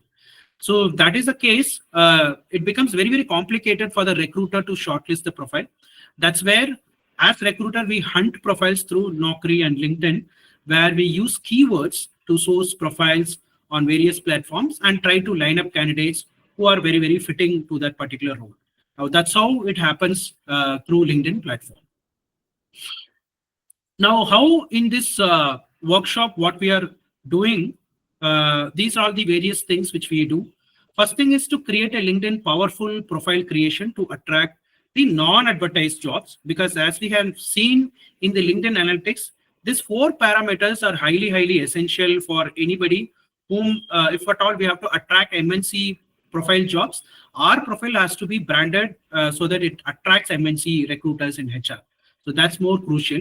So for that, we created like profile optimization with 50 keywords, personal branding, anything you can showcase professionally through LinkedIn, and industry specific profile tips, which we cater into this particular training session, where the entire optimization will be done through this training. So this worth about 15,000 for our clients. Now, second comes the LinkedIn hacks to get jobs in the hidden job market, because as we can see, a lot of people keep on applying, but there is no interview calls at all. So what we do is we do a lot of hacks, mechanisms, and other things where we connect with the recruiters, identify the phone numbers, identify their email IDs to connect with them on the various platforms, groups, LinkedIn groups, which how we can capitalize. There are about 15 hacks which we use without depending on our advertised jobs. So that's how we train our clients on this LinkedIn hacks to get the job market, where we charge about 15,000, and this is worth about 15,000. Now, what you will learn and implement here is day one will be like totally rewriting, branding the LinkedIn profile branding, compelling headline, work experience, summary optimization, profile branding with about 50 keywords, and how to get discoverable by MNC recruiters with the right set of keywords. And day two will be more on how to get HR internship and jobs in the hidden job market, how to get phone numbers and emails, networking with MNC recruiters, and how to do reach out, especially in mails, what kind of framework we have to follow through emails so that we are being connected and they respond to our email connections, and best groups to join for networking, and finally, how to get remote based jobs across the world, work from home jobs, part time jobs. All these are getting covered in this LinkedIn training. Now, after this programs, we also provide certification from IM Recruiter and GS Kumar, provided with this completion of the entire training, where it looks like this, where the credibility will be even more, because a lot of HR people are part of this particular IM Recruiter community, where if we showcase this particular certification, they have higher value when you go with the certificate. Now, this also comes with a lot of bonuses. Now, first one, it's a LinkedIn Social Selling Index guide, where it will give you a growth within 6 weeks on how to reach that 70% score in 6 weeks. That's kind of a guidelines and a system and mechanism which will train you in the entire process. This is bonus one, worth about 5,000 rupees. Now, bonus two will be content consistency is required on LinkedIn, and it's a demand from the LinkedIn where we have to showcase our content on a regular basis. But beginners, we don't know where to start, what content to post and all that. So we will come up with a 30 days content calendar and posting mechanism where we will train you what are all the content you can post based on your relevant connections and audience, so that you can attract the right set of recruiters, MNC companies, and all that. This is a bonus two worth about 15,000 rupees for our clients. Bonus three is more towards LinkedIn in-mail job outreach scripts, where if you have a target towards Google, Microsoft, TCS, Infosys, those kind of recruiters, it should be very, very highly formatted framework which you have to follow, where we will teach you how to reach out to these kind of recruiters who are not available anywhere, and reaching out through LinkedIn, which is very easier, but it has to be a proper template based work where we can reach out to the right set of people. This worth about 2,000 rupees. And bonus four will be on WhatsApp group engagement, where, as I said, commenting is very, very crucial for LinkedIn engagement. We all as a group will be commenting on your posts so that the visibility and discoverability increases, because we can post content, but we cannot expect a comment from immediate audience, where we will have to be formed as a team and then group and start commenting in each post so that the visibility and engagement increases. And special bonus from Prafulla is he can join you in the IM Recruiter community, which he has already 3,800 HR professionals, and WhatsApp community has about 550 members, which is very, very active. And you can also access his interviews, podcast, webinars, and networking. There are a lot of networking coming up with the IM Recruiter community across India. And this is a company page which you can see in LinkedIn, where it is already active on a daily basis. So this becomes a special bonus for whoever is part of this LinkedIn training. Now, how this program is structured is this is like 2 + 2 hours of live workshop, where it is happening on next Saturday and Sunday, 5th and 6th October, same time, 6 to 8 p.m., where everybody are relaxed and have a training possibility and all that. Now, what happens after the live workshop? It is all done for you surveys on all the social selling index guide, 30 days LinkedIn content, 10 LinkedIn email scripts, free exclusive WhatsApp group, community in IM Recruiter. All this become part of your LinkedIn masterclass or training, what we say in the blueprint, where it is all getting covered in the entire package. Now, for this, who is the ideal people to participate? If you are a student aspiring for a HR role, this is ideal. Or if you are a professional who are looking for a job or job change, this is an ideal live workshop. Or professional who wants to learn LinkedIn hacks, this will be an ideal masterclass for them. Or professionals who need LinkedIn personal branding, those are the ideal profile who can participate in this LinkedIn workshop. Now we charge 50,000 for this services for our regular clients who are into business people, senior job seekers, CHRO, and lot more other people. But Prafulla requested, like, this is all like students who are participating, so we will have to be little kind enough to give a reduction price, where we have come up with this particular offer for today.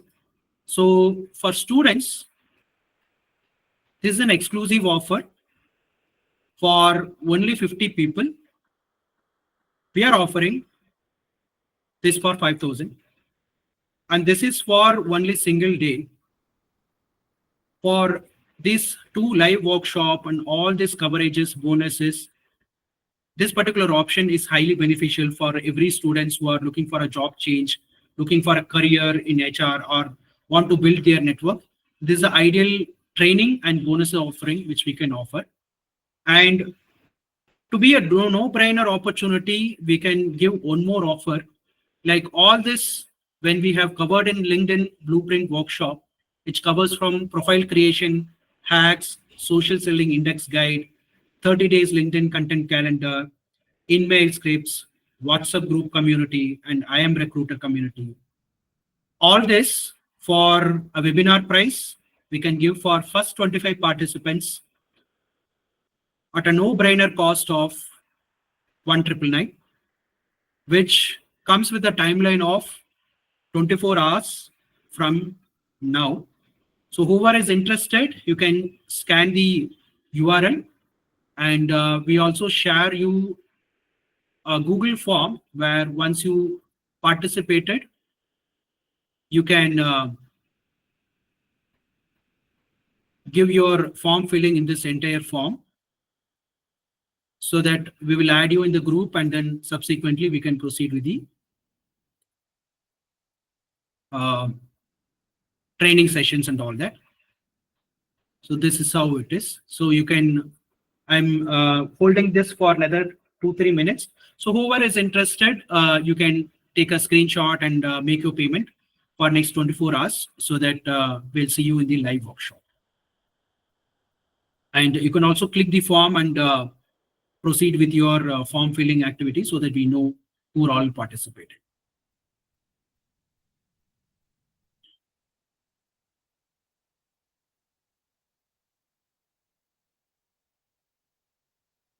In the meantime, if anyone has questions on LinkedIn analytics, on what are all the 3 different analytics you have seen, if you have any questions, you can ask, so I can give a better solution based on your personalized question. Any questions here? I'm opening the chat box.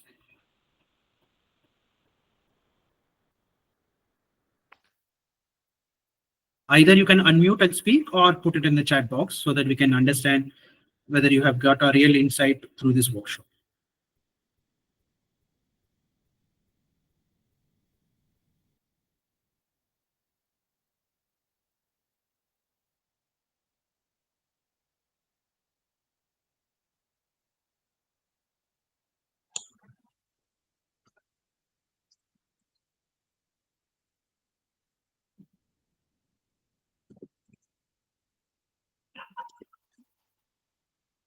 So Prafulla, you have underwent these 3 different things. Any new insight you got in this 3 analytics?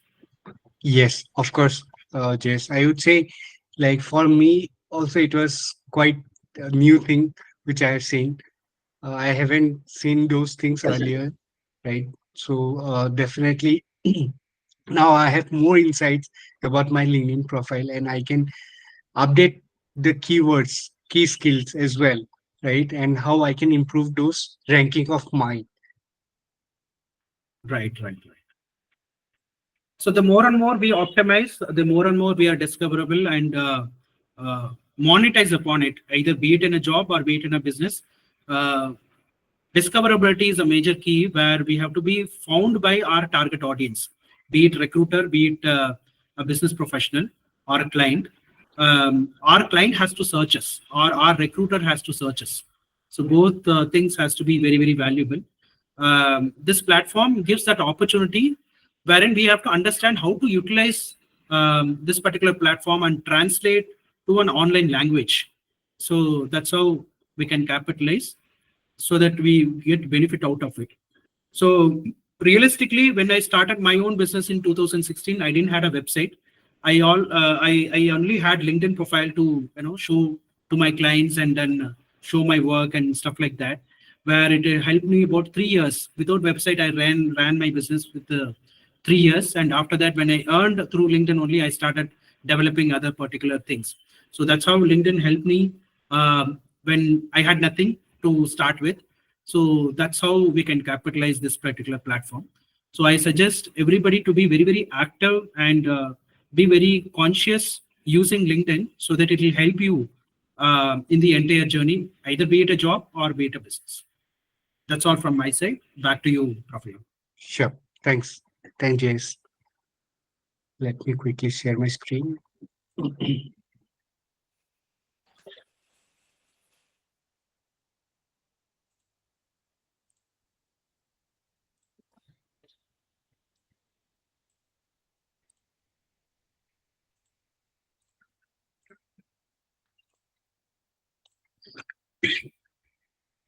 Hi, everyone. So you might have received a poll question as well.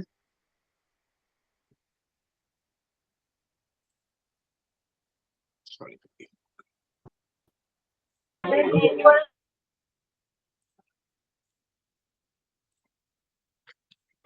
So you might have the poll questions are ready currently. So there are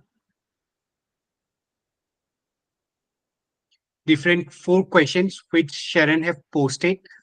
So number one poll question is: how do you believe are the most significant HR trends shaping the future of work?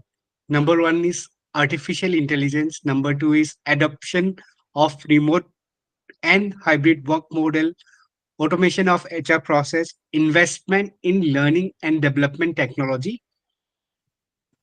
Number two, advice for students and recent graduates who are passionate about pursuing their career in HR. Number one is pursue relevant certificates. Number two is build a professional network in the HR field. Seek mentorship from the experienced HR professional. Stay updated on the HR trend and technologies. So please go and vote your learnings.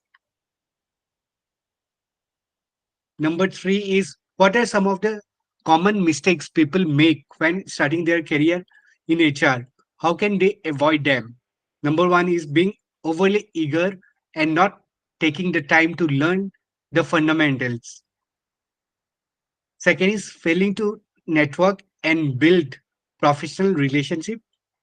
Number three is being hesitant to ask question or seeking clarification.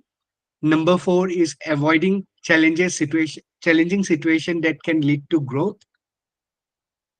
So feel free to answer your question, any one of those, whichever you feel is correct. Number four is how can candidates demonstrate their passion for HR and stand out in the competitive job market? Number one is by building a strong professional network in the HR field, participating in HR conference and workshop, showcasing internship or practical experience in HR, staying updated on the industry trend. So these are few of the poll questions which you have seen. So feel free to answer as per your relevant answer.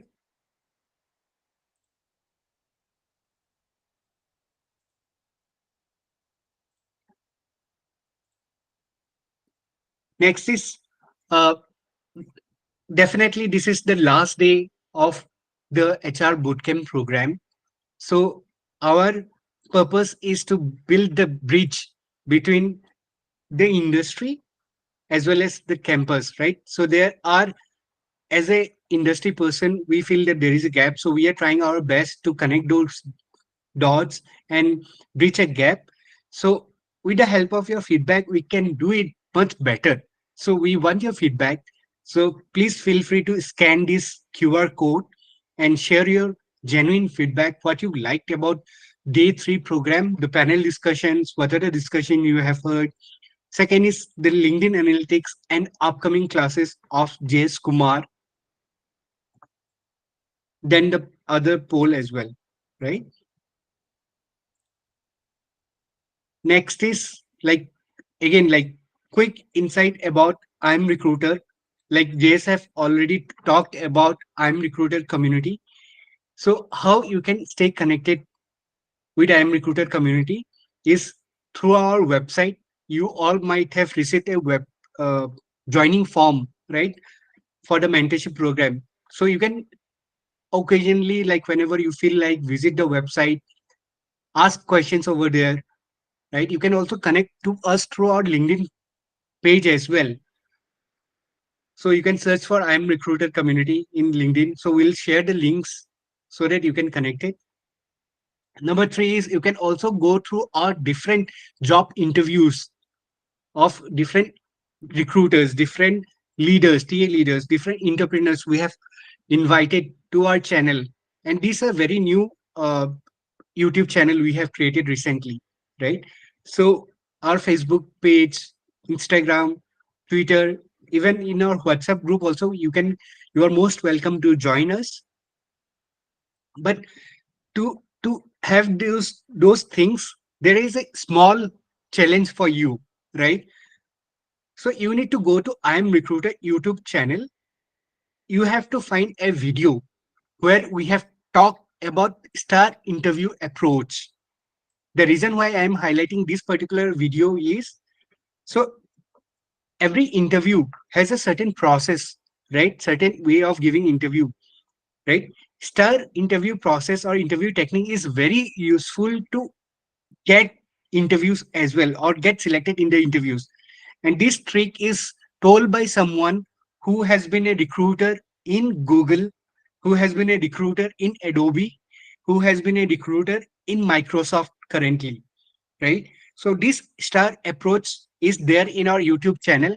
You have to find, you have to, once you find, you can reach out to me through the I'm Recruiter community email ID. And if you are able to find out which video, what you have learned, just summarize and send across to us. If we find that is relevant, we'll send you a free ebook as well, right?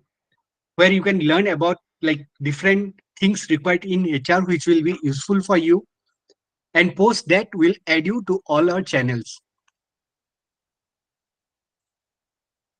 Just to wind up, uh, so it was a 3-day program altogether. So first of all, we want to uh, thank Scale University and all the participants who have participated in this HR bootcamp, who have stayed with us, right? Second, we want to thank GHub for collaborating with us for this particular event. Next, I want to also take a moment to thank JS Kumar from his busy schedule. Even he have take out some time for you guys, to help you guys go in a right direction, right career as well, right? So along with that, I also want to recall day one. What are the things we have done? Day one was Kingsley sir have talked about different HR roles available in HR domain altogether, right? He have given clear instruction what roles, what are the things in each role you can find, what kind of work you need to do, and all those things. So now you can go back and reflect those learnings and write down what is your interest. Accordingly, you can try to learn more and more things on that particular job role. Next, on day one, we have also learned about analysis about your particular strength, weakness, opportunities, and other things as well. The assessment task, which was done by JS, which was again another very amazing thing. Uh, all the professional people regularly keep doing this task to improvise themselves, to do introspect themselves. So those particular tasks will be helpful for you. So after this call, we'll drop you an email with those document where you can use that particular document to find your strength, weakness, and other details as well, which is aligned to the HR roles again. So that is particularly on the day one. Day two, again, we have spoken about different topic in HR, like about how to become successful in HR, success strategies. So in the panel, we have Pratyusha, we have Anusha, we have uh, I think Manjit, we have Mudit, and I think we also had Inwin, right? So thanks to all the panel for such a wonderful discussion on that particular topic. In that topic also we have learned lots of different things as well. What is required to be successful in HR? Definitely communication was one of the thing, networking one of the thing, attitude is another important thing which is highlighted there. Even yes, that particular day it was highlighted how LinkedIn is useful, how you can use LinkedIn to network with people, connect with people, reach to mentors as well, is highlighted in that particular panel discussion. Second day, again, Jace Kumar have done training session on how to write a nice JD. So the reason why you have not choose for resume is, first, if you know about JD, you can easily craft a nice resume, right? So that is the reason we have tried to give a benefit for you. Resume writing you can learn from anywhere, right? You can learn using ChatGPT, you can learn using different tools, you can learn using YouTube as well. So that is one of the purpose we have done that particular session, how to write a JD, which will be useful in your internship as well if you're thinking to join any HR related role. So thank you, Jace, for that particular session. Day three, we have started with the panel discussion. So Swarupa was there. Thank you, Swarupa, for being there. Then Moin was there. So Moin was again a senior person who have his own organization. So he was also taken out some time for you guys so that you are benefited for this particular thing. Then we had Siddharth and Sharon. Again, those are very talented guys who have worked with different countries altogether, hiring people across different domains also, right? So even it is Sunday, they have taken out their time for you guys so that you all can improve, right? So thank you all. And with this, I would like to wind up. And once again, thank you, Jayesh Kumar. Thank you, G Hub, and thank you, KL University, and all the participants. So I also thank you, Prafulla, for hosting all these 3 days. It's a tremendous job, investing 2 to 3 hours every single day with your busy schedule. Already, talent acquisition role is too heavy on your plate, but still you manage time and contributed your valuable time in spite of very busy schedule. I know that how recruitment will eat your time, and managing the community again um, one more tremendous job. And I need to know whether you have 48 hours in a day, or like us, you have 24 hours per day. So I'm just trying to understand how things works for you, and tremendous job, and looking forward to work with you in the near future. Sure, sure. Thanks, Jayesh. Students, last piece of advice, anything or anyone want to share your feedback? How was the last session before we drop the call? You can put thumbs up, you can feel free to chat, you can feel free to share your I see a lot many people, Gen Zs love doing emojis thing, and yeah, they're doing that. If you unmute and speak, we will be very grateful, because we have spent hours of time. So it will be very helpful if you open up your audio and things like that. Hi, yeah, sir. Good Nafis. evening. It was really very wonderful sessions held, sir. It was very useful for us. We learned a lot of things. Initially, we were in a myth that HR is only for ladies and HR is only about recruiting, all this. Yesterday, I have learned many things and I have known many roles and domains in it. And today, technology is also playing very important role. I don't know where we can balance and still exist in automation and in human existence. Even though there is a lot in learning HR, and meeting you all is very thankful and wonderful. Thank you for everything, sir. Thank you. Thanks, Nafis. Anyone else would like to share quick feedback?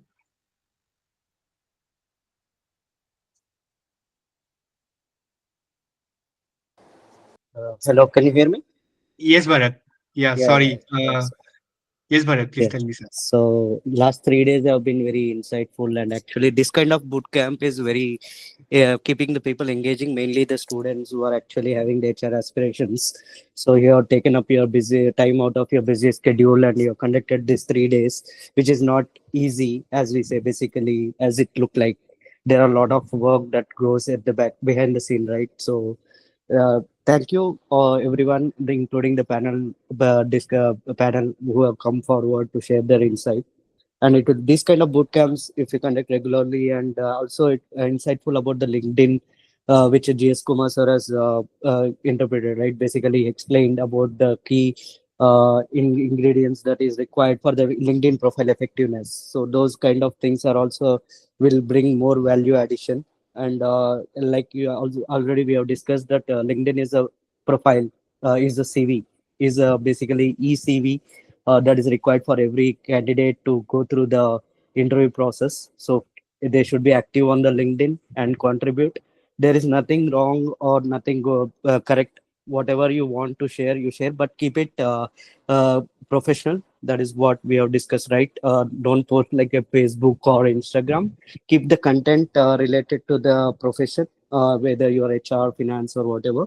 But be a subject matter expert. To become a subject matter expert, you have to first post the things and learn from others. It's not just posting or knowledge sharing. At the same time, LinkedIn gives the opportunity to learn from others, because now with this boot camp, we get the networking opportunity with the great leaders, right? So this kind of boot camps will give that opportunity, and we learn from each other. Everybody has their own thought process, but as an HR, we have to connect with the people. The network is a real network for the HR people, mainly because we don't deal with numbers, we deal with the people. So that is very critical for us.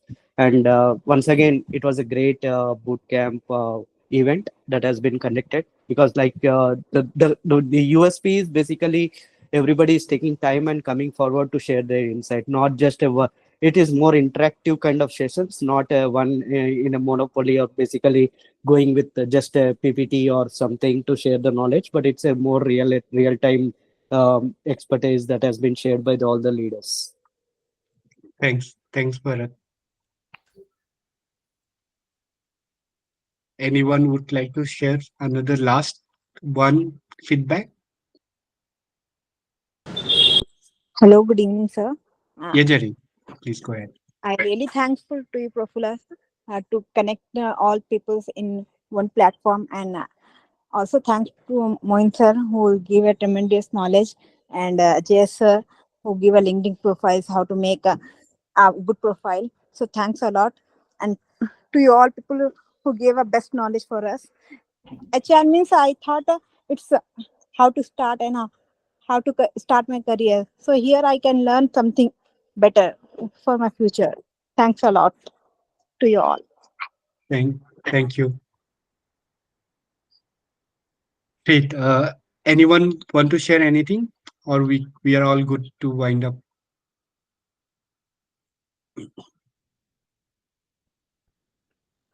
Okay, great. So thanks, Moin sir. Thanks, Jay sir.